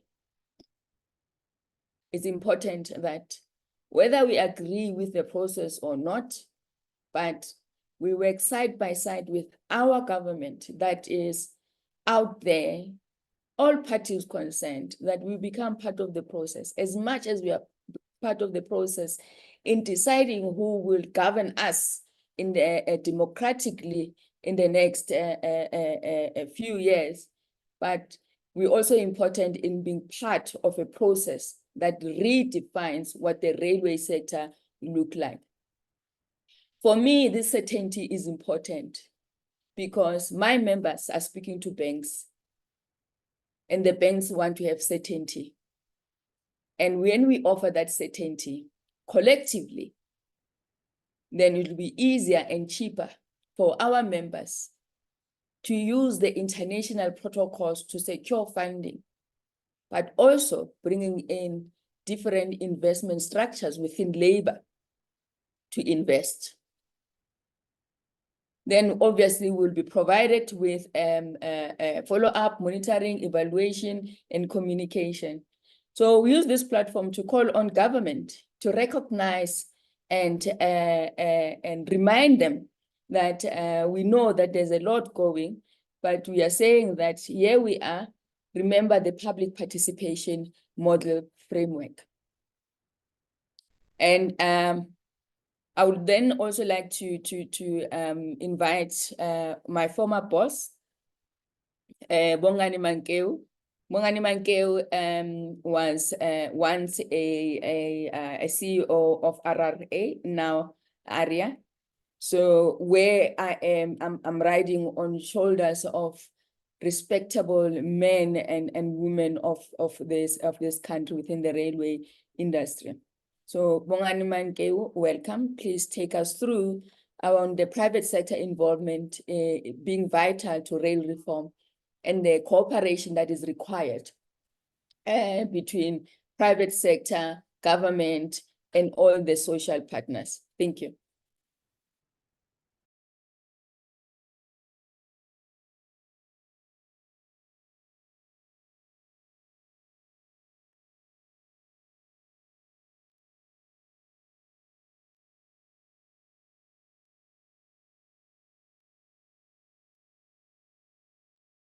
Marcella is just joined the session and it seems to me he's now off again.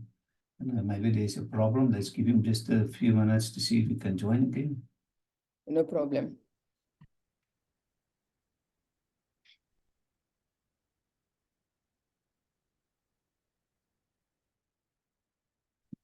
Mr. Lawais, waiting for him to join. You mentioned the need for mentorship and development. I think it's critical. We had in South Africa very solid technical development, and I think we've lost it. I think we need to regain that. It's very important, and I think we also need to get into the process of transferring knowledge and skills. We're not doing very well in that area as well. Ngiyabonga, Baba Nzimande. I can see he's trying to join. Let's give him a chance. Harry, should we go for a comfort break? Yes, let's take a 5 minutes break then. Perfect. Thank you. Please don't log off. This is a very important conversation between railroaders. This is our sector. We will decide the future and no one else. I trust and believe in our government.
Hello, is somebody inside?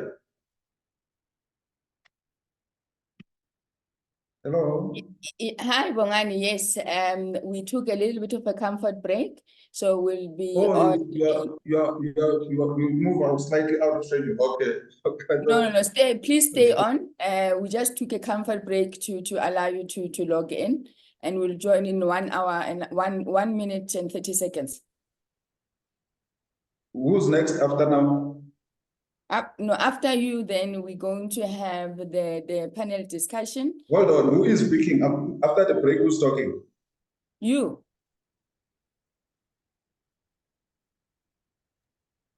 Oh, it's me now. When they come back, it's me. Okay. Oh, Yeah. Robert Lade, who's this? The guy from GTI is no longer coming. no, he's sick. Oh, okay. Yeah. Oh, sure. Okay, no, that's fine. Okay then. Oh, okay. 1 minute. Okay, no, that's fine. Thanks. Let me share my things then in the meantime. Can the person allows me to share things? Harry, Yes, we're busy setting up. okay. Thank you. Can I share my presentation in the interim? Yes, you can share. Where is the share button? I think of using Zoom, Teams. You get To confused. the bottom, there's a green share screen option.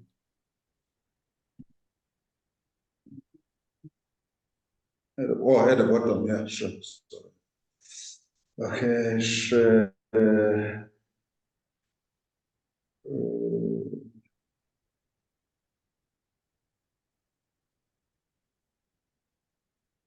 Is it sharing that side? Yes, you can just go to slide view, please. Come again? Just go to slide view. Or must I go slide? You can see it now. Not slide view yet. You can click again on that screen. You are not getting any slides from me. We can see the slides, but it is your deck, not the slide deck. There we go. Perfect.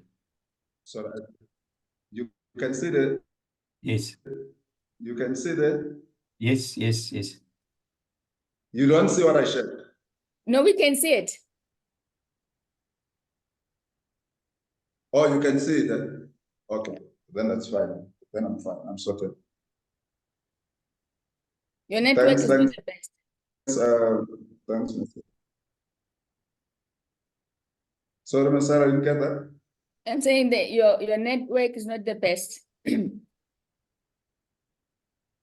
It's not the best net Asia. That's why I'm some on the other side of the country. Okay, but can you hear me when I speak, or am I cutting? Yes. Yeah. No, I'm asking, can you hear me? Yes, I Okay. can hear you. So maybe you'll have to switch off your video.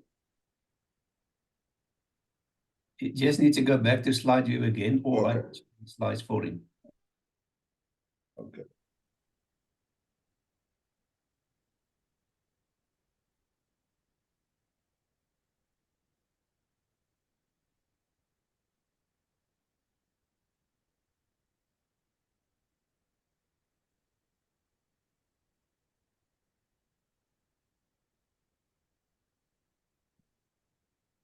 I'm afraid we've lost. No, there is.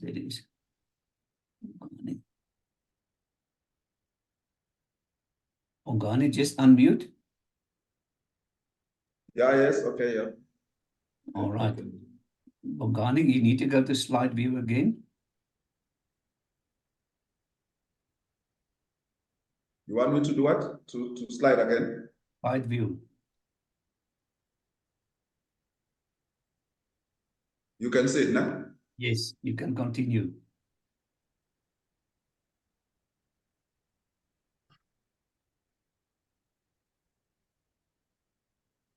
Are you saying I must continue now?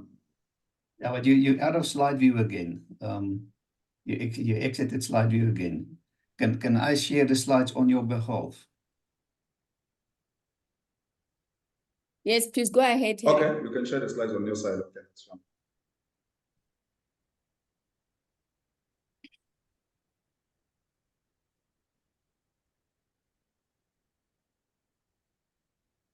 Okay, you can continue, Bongani.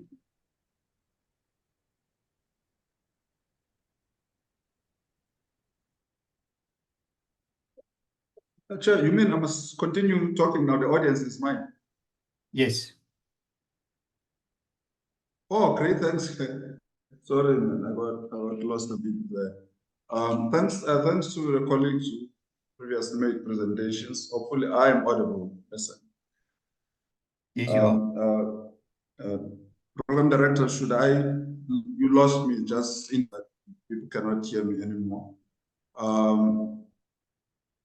Thanks to Aria and Marcella for the invite. The previous presentations were very instructive, a lot of lessons learned there. Mine is going to be slightly different. I've listened and I've learned a lot of technicalities and operations around the reform process within the rail industry in Southern Africa. As you can see there in my topic, I'm talking symbiotic or non-symbiotic logistics. My background is, I'll be talking on the research forecast and project finance in infrastructure.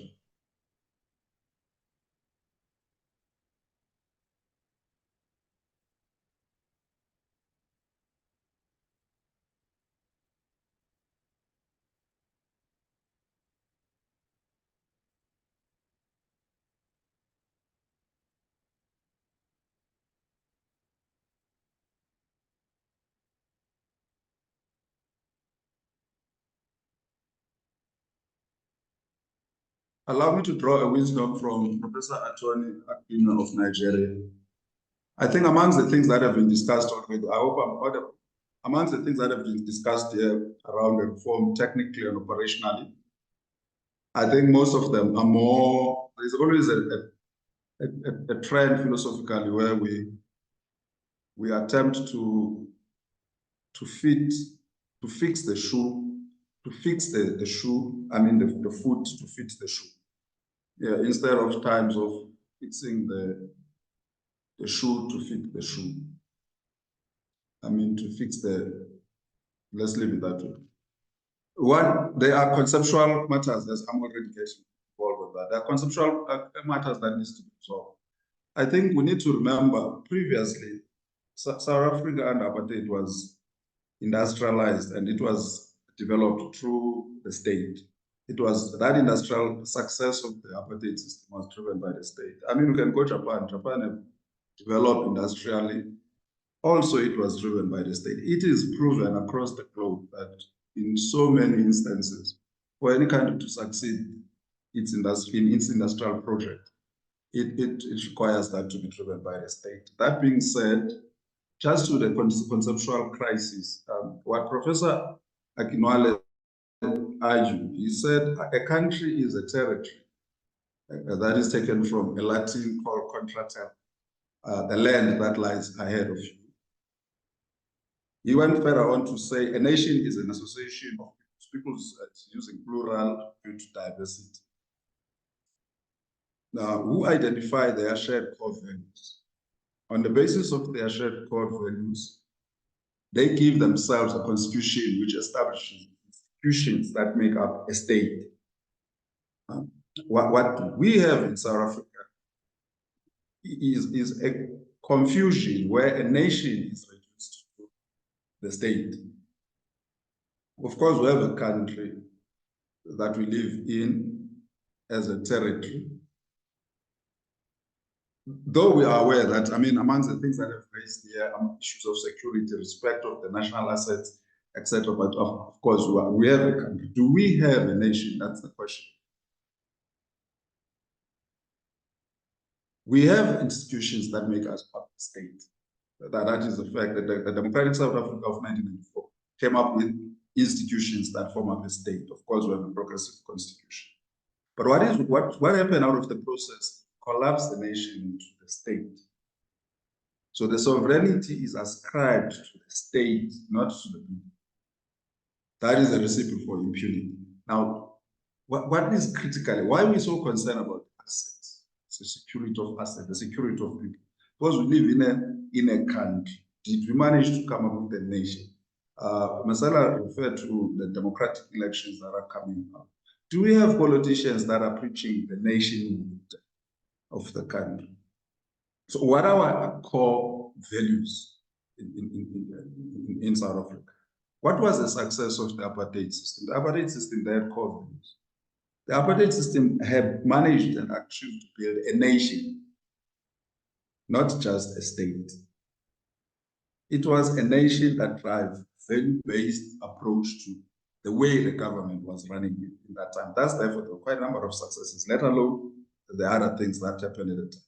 So when we begin to identify our core values, then we will begin to build a nation. Do we have politics that drives us towards that program of building a nation? So what we have right now is the state held together by deceit. When the state begins to repress the citizens, there will be cries of marginalization, secessionist, separatist agitation, with complete insecurity like we are currently. I mean, the word security mentioned so many times under just the reform technically. We have set up South Africa as to be a place where the state is more powerful than the people. And the state is repressive, I'm afraid. The process is unfolding for that hegemony to be submitted to the unelected authorities. When we deal with this, all these exciting things, the reform process, bringing in other parties within the government, that is through a democratic process. Should we fall on the trap of submitting it or transferring it to unelected authorities? With the lack of the core values, because if you don't have this nationhood approach, the core values, that's self-interest rule. Can we achieve self-sufficiency and autarky, justice, inequalities to be realized? Can such be realized? So those are the questions as we deal with this whole approach of reform. Those are the fundamentals that we need to understand. There is a confusion between the country, the state, and the nation. Now, when we have to bring in private parties to be part of the assets of the state, such concerns of nationhood are always there. Now, as I will be trying to unpack how the whole private sector involvement to the state, the fundamental few things that I've identified within the roadmap. I think the roadmap highlights three things that I will make commentary on, Chairperson, if I'm allowed. I think the roadmap talks about the railway advisory, the railway advisory board. I've got questions with the private sector participation, and then the national logistics crisis fund. However, still being in the nation, with the country and the state, I've got this framework that once developed in the case of South Africa, for an example.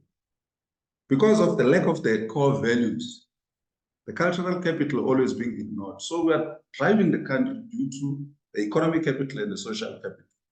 The social capital, unfortunately, is captured through the democratization process, where people vote to sustain the status quo. The status quo being the economic capital that is, to an extent, is captured by financialization. Those are the things that we need to look at when we invite the private sector to come and be part of the assets of the state that are supposed to be shared equally. Now, the institutions that we are having, that I've already alluded to from the Nigerian professor, are built between these two, that is the economic capital and the social capital. That is why they lack the core values, that is the cultural capital. Now, all this is derived with the objective of dealing with the mass consumption and the mass production. I'm going to be talking about the mass consumption, mass production, going forward on how our economic monetary system is planned. Those are the things that we need to look at as we deal with the whole process of reform. Assist me to the next slide. Yeah. So basically, what I'm saying, the fundamentals of our economic process are derived from the mass production and the mass consumption. The mass consumption and the mass production are the two key elements that drive that determines how our macroeconomics is structured. Now, let me come to the symbiotic and non-symbiotic relationship. Now, within the context of the book, I just run faster on these slides. I just help with it. Here is a symbiotic relationship of an Egyptian plover bird with a crocodile. Just run fast. You see, these are just the basic relationships where you have the bees and the flowers, etc. You can just run faster on this. Could have been better if I was driving on my side. Yeah, you can run faster. I'm not interested to stay long. Those are just symbiotic relationships. Because now we're dealing here with a situation where we're having the private sector that is coming to be part of the network. The logistics and energy in any country. No, slow down. The logistics and the energy in any country are the key drivers of the economy. The driver of the economy is industrialization. Now, as we bring in the private sector to be part of particularly these critical sectors, that is energy and logistics, we need to be very mindful of so many things. Now, I've dealt with the encumbrances to industrialization. Previously, because this is not new, we are what to call it, but the mining here, that is very fundamental to our economy. We've experienced a Dutch disease recently. Of course, during apartheid time, I don't think Dutch disease was as apparent because the apartheid system, the economy was very industrial. We also experienced the resource curse, the factor environment. Now, what is not clear here, the total factor productivity. Total factor productivity compares total outputs relative to the total inputs used in production of the output. As both outputs and input are expressed in terms of volumes, in volume indices, the indicator measures. The indicator measures the total factor production growth. Now, with all if you combine all these, you check what we mine and what to produce, and we have to come to the total factor productivity. There's misalignment, particularly during the period of the New South Africa, because we end up getting a situation where the value chain downstream, exactly what we're having, they're talking of we just discussed here, the vertical integration relative to the parallel integration. Interestingly, we're talking of the railways setup where now we're deriving, taking out the infrastructure manager, and then we're going to have the Transnet operations or the operations, the rolling stock. That's very interesting. I sincerely have no problem with that. I have no problem with that because it's a norm internationally. However, what I want to bring to the attention here, as we carry on in the drive towards this, there are so many things that we should be careful about. We have what we call the grand bargain. It's an agreement between the biggest donors and aid organization that aims to get more means into the hands of people in need. Now, that's a kind of a grand bargaining on efficiency that I think this reform is supposed to achieve. But do we have a nationhood? Can the private sector in South Africa trust the public sector? Can government trust the private sector in South Africa? Are we having this nationhood objective to build the economy of South Africa that can, to an extent, be shared amongst, based on the talents, based on the expertise, based on the fact that one is a citizen of the country? So those are the encumbrances that we need to look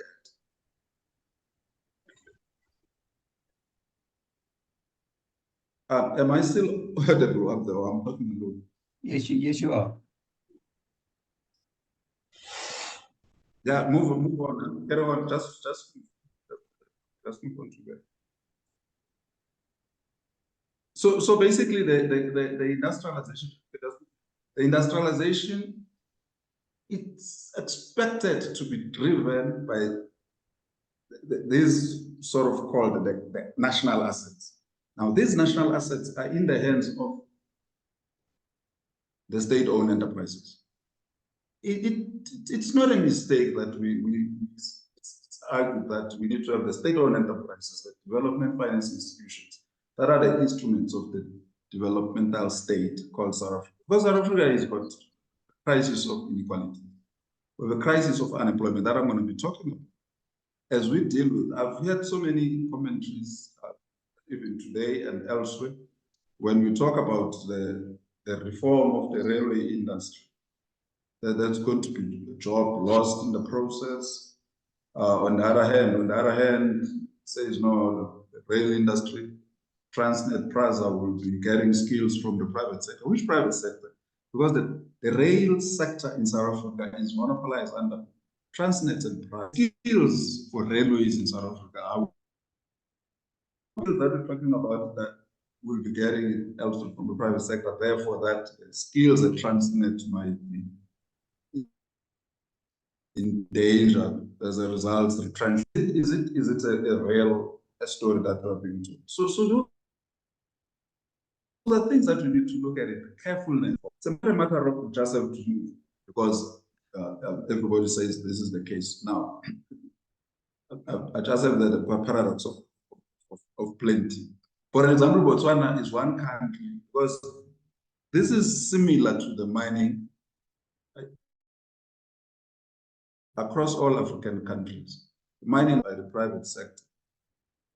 And you get countries that are producing diamonds, etc., but you have high level employment.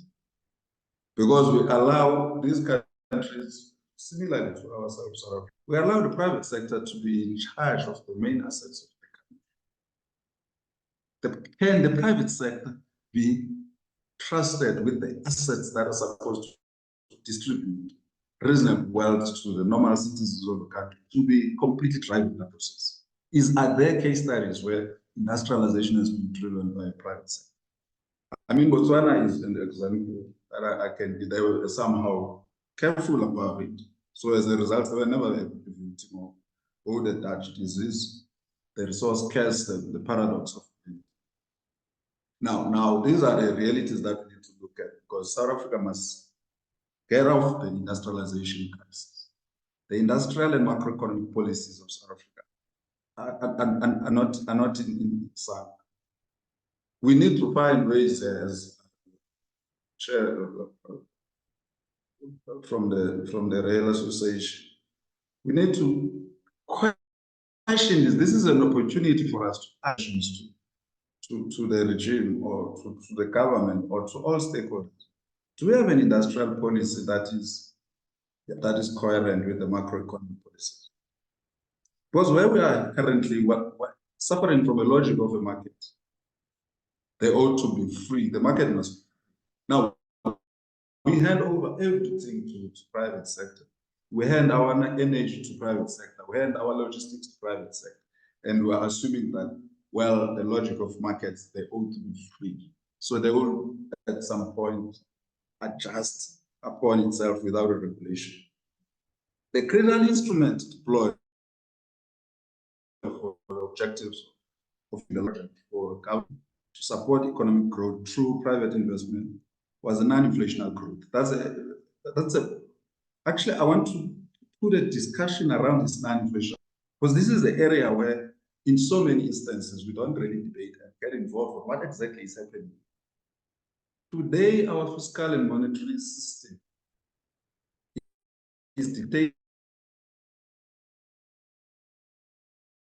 by this non-inflationary consumption in sectors like household, sovereign, that is country, financial sector, at a compromise of labor and capital-intensive industrialization. That's speculation with financialization commands the financial economic system. One may argue that non-inflationary economic growth policies are the root causes of debt inflation. Consumer credit service and macroeconomic policies of the non-inflationary growth.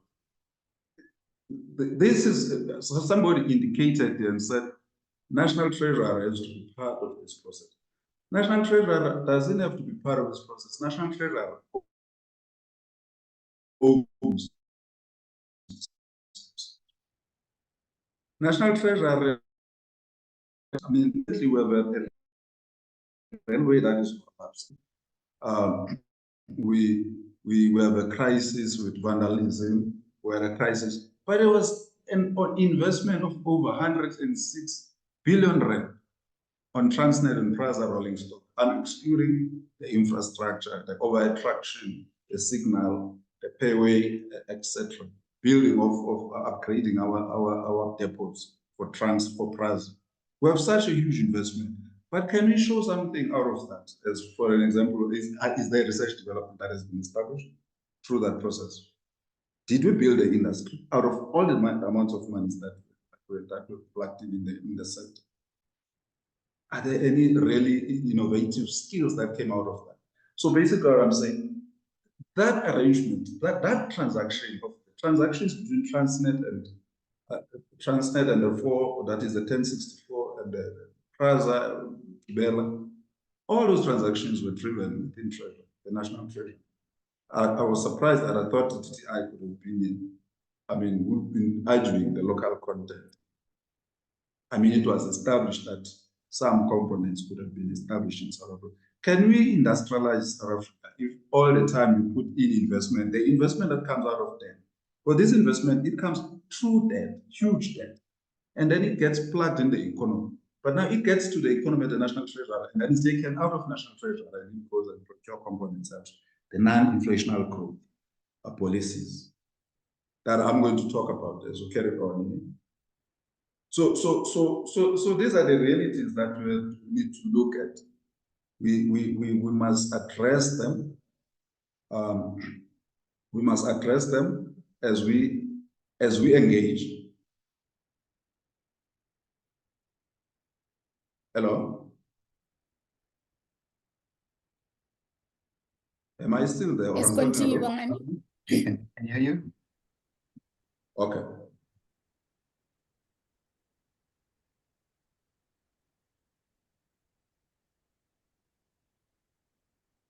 Now, if the non-inflationary growth advocates the introduction of fiscal discipline, low marginal tax, interest rate liberalization, competitive exchange rates, trade liberalization, freeing of investment flows, privatization of government services and corporations, deregulation of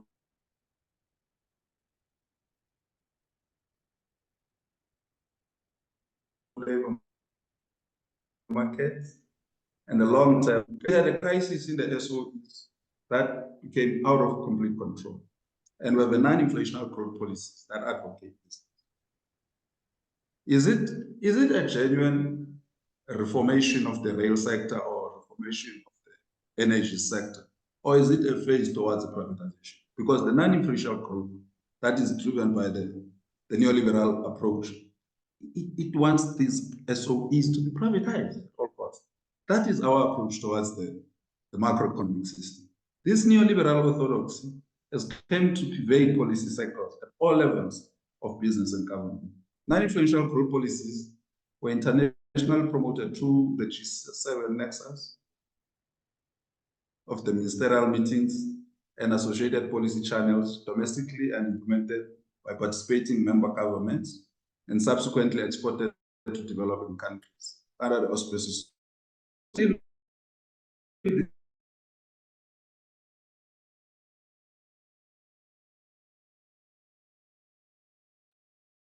We must see better place in the state.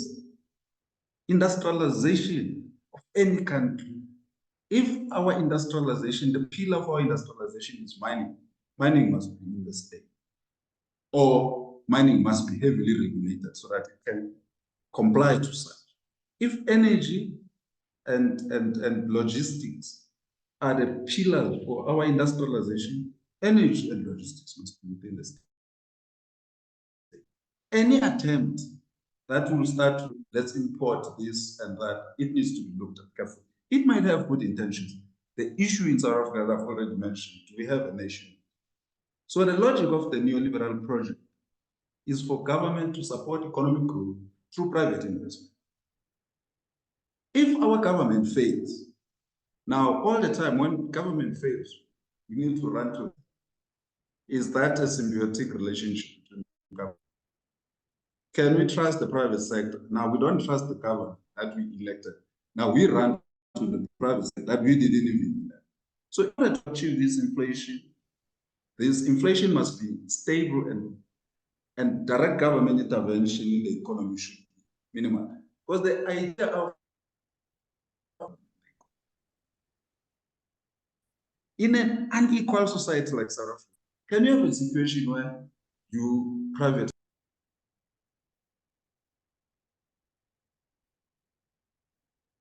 Harry, I think we have lost Bongani. I think that if we can move maybe to questions and the panel discussion, and I hope that David Taylor is still available. I know he's very sick where he is, and and I will be here as well to address some of the questions that are in the chat. There was a question that says from Lutando, I see Transnet is moving ahead with separation. What about PRAS? And I think David has responded to that, but we can give him an opportunity to expand further on that. And then Olga Mashilo asks that parts of the asset the assets still at workshop of various companies, we need to retrieve them. However, those wagons and locals across our borders have to be retrieved. They have to be retrieved too. Now, this is information that many of us were not aware of. Thank you very much, Olga, for the input. And my friend, Reg Taylor, the DTIC drove manufacturing clusters, and I think maybe we can further deliberate that on the manufacturing clusters and how to protect our local manufacturing industry to make sure that all would be all parties are protected, particularly the men and women in this country. The security involvement, there's a lady, Louise Nodier. Thank you very much for the DTIC electric vehicle white paper. Guys, please, let's contribute. It's a white paper, is waiting for us to contribute. David, you will expand more on how do we involve local communities as part of our first line of defense. And then there's a question on Otto. Otto suffers from a very bad GTK NTK ratio. The wagon weighs more than 3 times the mass of the payload, probably requires innovative wagon concepts and subsidies, as one cannot expect the infrastructure manager and the train operating companies to make a loss. And then I will weigh in heavily on that, and then David as well. And then Olga's asking about the information gathering session. It is not, we were told yesterday that it is not a public participation, but rather an information gathering session. But I still encourage everybody to be present in these things, in these sessions, to hear where government is taking us and how do we walk that journey together. How do you RSVP? Olga, we contact the Department of Transport. On their website, there is an IREC tab on there. I think more information will be supplied there. But David, if you can address some of the questions that are listed there. Thanks, Marcella. Just on the PRASA network statement, I understand that the PRASA are in the process of undertaking the network statement, but they will go through that process. Just remember that the DOT is the entity that's driving structural reform, and DOT is the shareholder ministry or department of PRASA. So they are on the way of they are currently undergoing that process, and it's probably going to be very heavily based on the Transnet network statement. Then on the community engagement, there are many instances across SA where the community engagement strategy has proven to be very beneficial specifically for our rail flows. SASL have undertaken a community engagement strategy where they literally stop their trains in each community that the train passes through. They've got their white number, they've got their black number, they've got various flows, and they effectively have a face-to-face engagement platform with community leaders, with schools, with the churches, with business leaders in the communities, and they basically say, like, look, this is what this train means to this community, this province, and this country in terms of jobs, economic development, etc., etc. And they say, I think they do that annually, and in this process, they've found it to be super beneficial in terms of mitigating instances of vandalism that affects their specific train. We do have a proposed plan that we are hoping to put forward to PRASA, Transnet, the infrastructure manager, the various operators, as well as DOT and DPE. That'll involve a annual roadshow that effectively targets each community to have these face-to-faces, have these one-on-ones, have these information sharing sessions about the importance of rail, nationally, provincially, and then to that specific community itself. We find often that these communities feel like they're just bystanders to economic growth.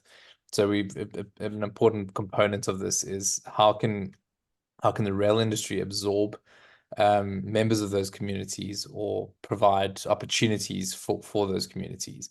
So yeah, it is a very important aspect to this the issue that we have in terms of infrastructure theft and vandalism. There are various initiatives underway, but these initiatives include intelligence, include hard security, include investigations. But we feel that the soft element, the community engagement element, is necessarily there's opportunity there, we feel. And then I think that's everything I've addressed. Is there anything else? Oh, the automotive wagons, 100% correct. The NTK GTK ratio is not favorable for automotive, especially now with the network statement identifying that GTKs, gross ton kilometers, is going to be the basis upon which the network is charged. This is not beneficial to the automotive industry. I think part of the study that we were embarking on is to understand what innovation can be brought to our automotive wagons. There's this is across the network, across many different flows. Our rolling stock was manufactured quite some time ago. There has been innovation in materials, in high tensile steels, in alloys to create lighter wagons. But we still are constrained by our gauge, our loading gauge, which is a problem. This is the actual envelope upon which we can utilize in terms of the loading profile of our rolling stock. We can only go so high, we can only go so wide, which still mitigates the improvement of wagon capability for high profile vehicles.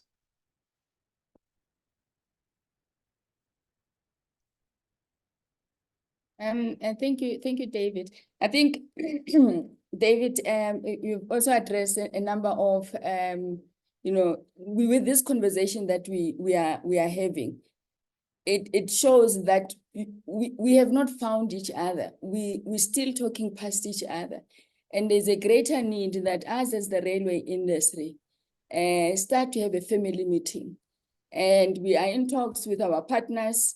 And we'll make sure that that railway family meeting does indeed take place, because I think we don't know. There is a lot of the unknown from the railway sector. Maybe it's because we are not part of the process, but through whatever is available at our disposal, let's make sure that we participate.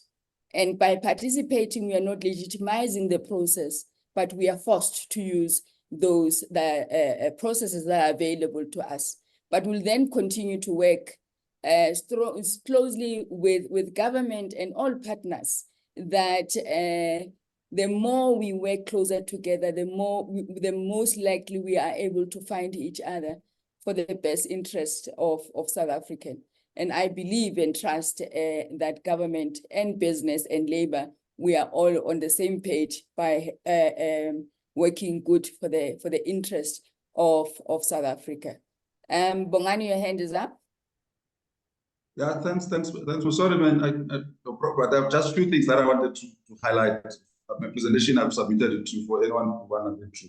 I've indicated the Rail Advisory Board, and I've indicated the PSP, Private Sector Participation, and the National Logistics Crisis Committee. I think as an industry, we need to look at the reality of the roadmap. The functionality of it lies within that private sector participation. That office, it's stated on the roadmap that it must be established within the Department of Transport by the Minister of Transport. How far is that process? Because if we go wrong in that process, I've heard the national the roadmap indicating a lot to the renewables. We are aware of the fact that what we are told of renewables is not a great story as it is presented to us. Because we know that the whole transaction there was not, I mean, the whole guarantee that it was just, but of course, it's a good story to tell. So I'm saying that public sector participation office, it needs to be looked at very carefully. Because like you are right to say, whether we are or we are not, it's not an issue. But if we fail to understand how that office is established, we're going to have a crisis. Musa have suggested the Rail Advisory. That also needs to sit within the Ministry of Transport. That's interesting. And those are things that the industry needs to look at. Because remember, all these things, it's about the suppliers, who supplies. All what we're going to get a situation when we're dumped by export, import. I mean, imports. That's their supply side. I don't want to go wrong. Now, the national logistics crisis. Who constitutes the national logistics crisis? Who are the people that are there? Does our constitution allows establishment of the National Logistics Crisis Committee? That to a point they took over everything. As things stand, if you go to the roadmap, if you're still there, Masala, if you go to the roadmap, the National Logistics Crisis Committee, it takes over the functions of the board, of the SOEs, that is Transnet. It takes over the executive powers. It becomes functional. Who sits in that National Logistics Crisis Committee? Is it constitutional? Can we have a situation where now overnight we have the board that is being placed on abeyance of Transnet? It's no longer deciding who are the stakeholders, etc. I don't know if you, the industry body, are represented in that National Logistics Crisis. That National Logistics Crisis is driving that roadmap. It features that the National Logistics Crisis appears 16 times on the roadmap. I can go page by page there. Their functions are clear, they're driving that process. The National Logistics Crisis is going to be the driver of that thing, whether I would like it or not, as things stand. Where is the industry going? Even the private sector participation itself, it falls under the National Logistics Crisis. Who are the people that are there? As far as I know, the National Logistics Crisis was established. It's an initiative of the private sector. And all of a sudden, we're told now that there is a minister there, a minister. Did you ever have a situation in this country where the Ministry of Transport, the Ministry of Police, the Ministry of all of overnight, they take over the roles of the board of an SOE? What is the function of the SOE in South Africa? Can we all of a sudden now have executive politicians with their functionaries that we don't know where they come from? Is that within the premise of the Constitution? So those are just a few things that I just wanted to highlight. The national, what is it? The private sector participation, that is very close to me, because if you go wrong, then we're going to go completely. In my view, if you go wrong here, This is going to be a complete privatization of our logistics. And I can assure you all our firms are going to close down because we're going to be subjected to international competition overnight. And our railways still require labor-intensive labor for us to build. I mean, our OHT is still manual labor. Our payway is still manual labor. Of course, even our signaling is simple wire. The building of rolling stock with the rolling stock of Transnet and Brazil, we could have built our locomotives here in South Africa. By now, we could have been exporting rolling stock, but we didn't do that because all we're doing, we're obsessed to go out all the time. Everything must be international, must be aligned with the international community. Not that all the time we do this, we align ourselves to the international community. We create worse inequalities in the country, and unemployment goes up all the time. Thank you very much. Bongani, I said you must come and speak, not to depress us. Thank you, Bongani. I think some of the questions that you're asking, our role as ARIA is to facilitate this process. If there are any questions regarding any process within government, I think it's important that we formally write to the Department of Transport, them being a custodian and a shareholder in this instance, to understand where the process is, how it's driven. What I know with regard to the National Logistics Crisis Committee, I think at the time there was a need for everybody to come together to address the crisis that we were facing, but not only business, but labor as well.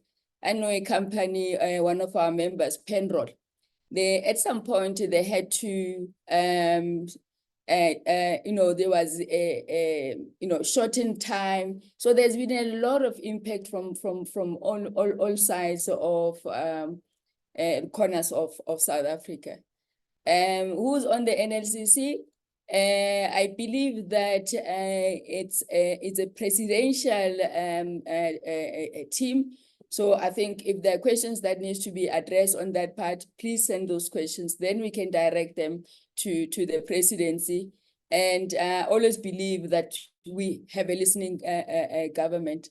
And I think that I would like to believe and trust that if we feel that we have been left behind, I do not believe that it was intentional. Perhaps we're just looking at the crisis and not concentrating on who we are as the Rainbow Nation, how we got here, the power of working together and not losing each other, because you can only recover when we involved all parties that are affected and that are interested. Private sector is not an enemy, but the collaboration between private sector and government is important. They make the government does policy, and then we assist government. Our marriage between private sector and government is one of necessity. And for me, it's important that we recognize that. And Babu Nzimande, one of the questions that have been sent by WhatsApp, people are afraid to ask questions on this platform. The voluntary severance packages, what was the impact of that voluntary services packages on the draining of skills from Transnet, and where are these skills sitting today? Do we see those skills that were inside Transnet that are now outside Transnet as the new private sector that needs to take advantage of the reform? Thank you. Okay. Whenever you have voluntary or forced retrenchment without a proper process, you always end up losing the skills that you want, and you retain the skills that you don't really want. Also, what happened with that process is there was no, when you do a VSP or any type of retrenchment, it needs to be a holistic process whereby you reskill the people and make sure that they're able to do other jobs when they leave that sector. Two, you need to make sure that you do simple things like financial management advice, because what happens is a lot of people see this windfall of a retrenchment package, and soon after that, they end up in problems. A lot of them are phoning and saying they have problems that I know in that regard. So, but what needs to happen? A long time ago within the rail industry, there used to be almost an apprenticeship process that used to happen. And that fell by the wayside. Also, another thing that happened is that when the so-called wise gray-haired and bearded men and women left, women without beards, hopefully, when they left, the process of handing over skills transfer was not done effectively. So we would need to go back and try and make sure that these processes happen properly and we transfer the skills. We lost a lot of skills. When I traveled to Australia, for example, and told them about the technology that we have at Transnet, they actually flew over to South Africa to see this technology because they didn't have it. Some South Africans that left Transnet went abroad, such as the United States, and are now selling the IP that once belonged to Transnet, that they developed while working for Transnet. But because we did not have a process of knowledge management, we lost a lot of these skills.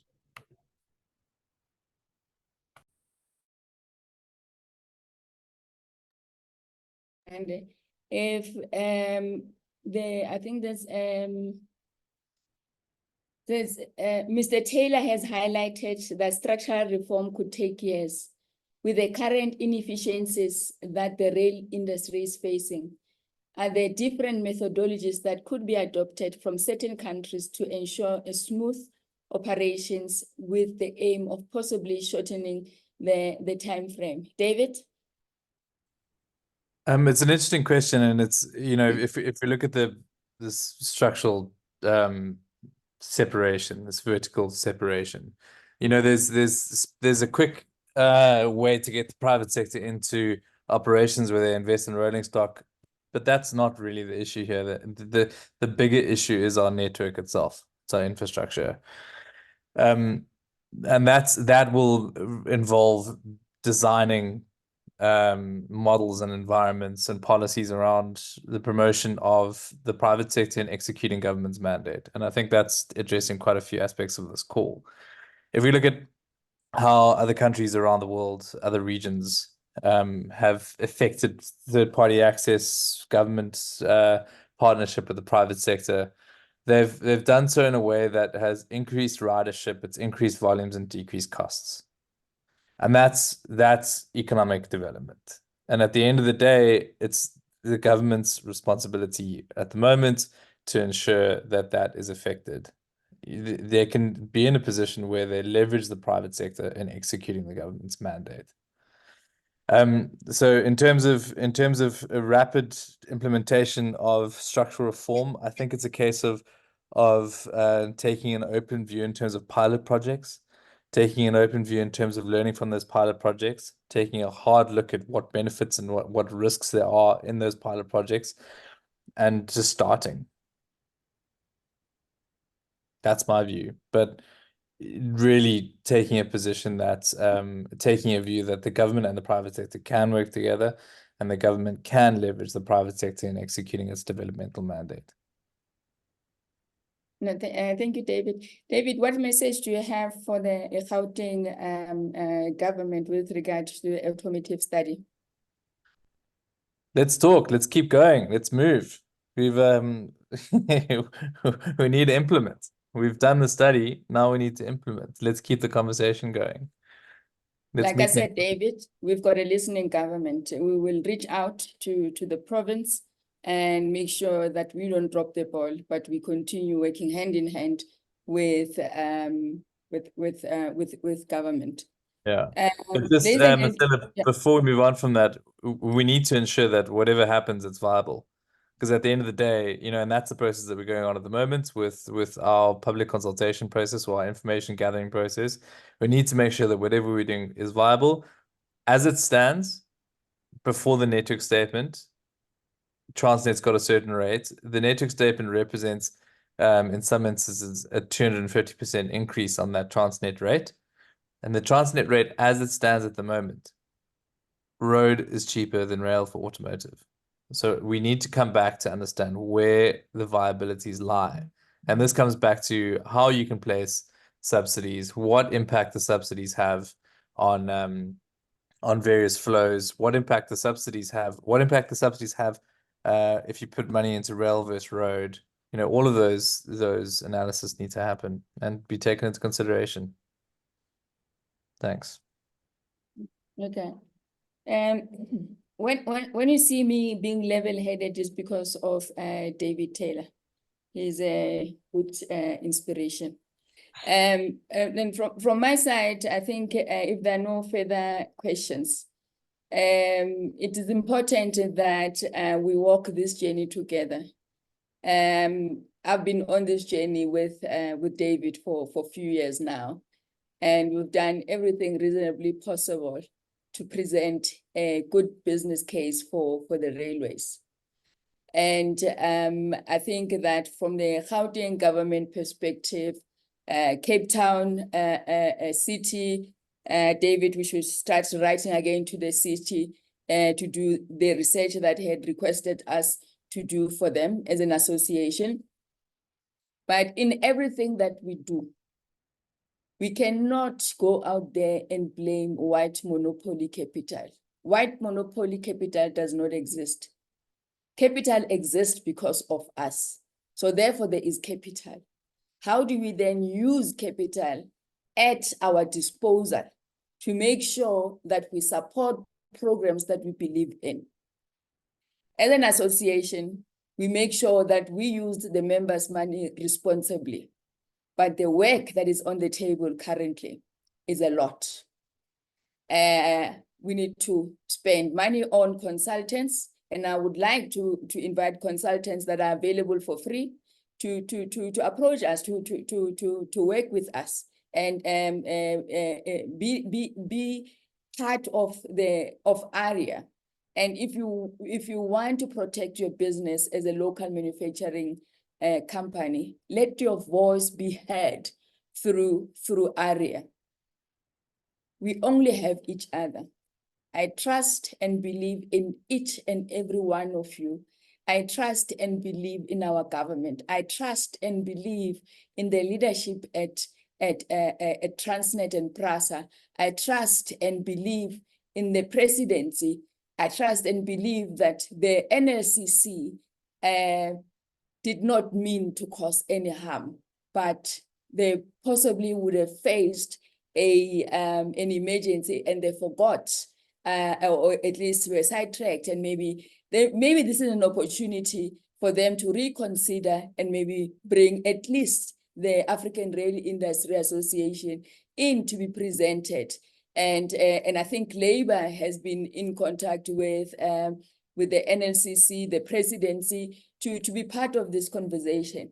And Nomatamsan, how we move quicker in ensuring a smooth process is when we bring together.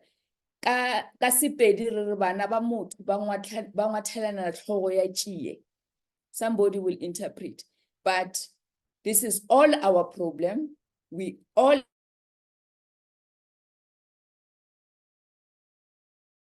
are way far apart, but we will find each other.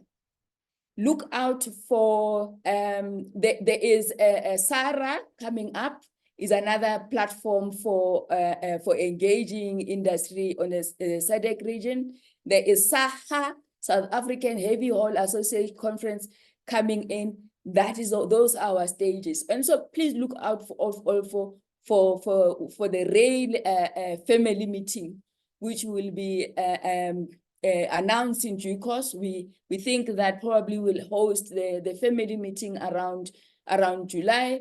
And let's talk about new technologies, about our problems. How do we solve them? You know, we don't have stages where we say there's a research and development. We have developed this amazing product for that problem that we face as a railway industry. Let's start building. Let's start building our own conversation. It's our railway industry. We lead and the rest follows. Let us lead. Let ARIA lead this process. And we can only lead this process when you come in numbers and be part of this very important organization, the African Rail Industry Association. Thank you. I trust and believe in each and every one of you.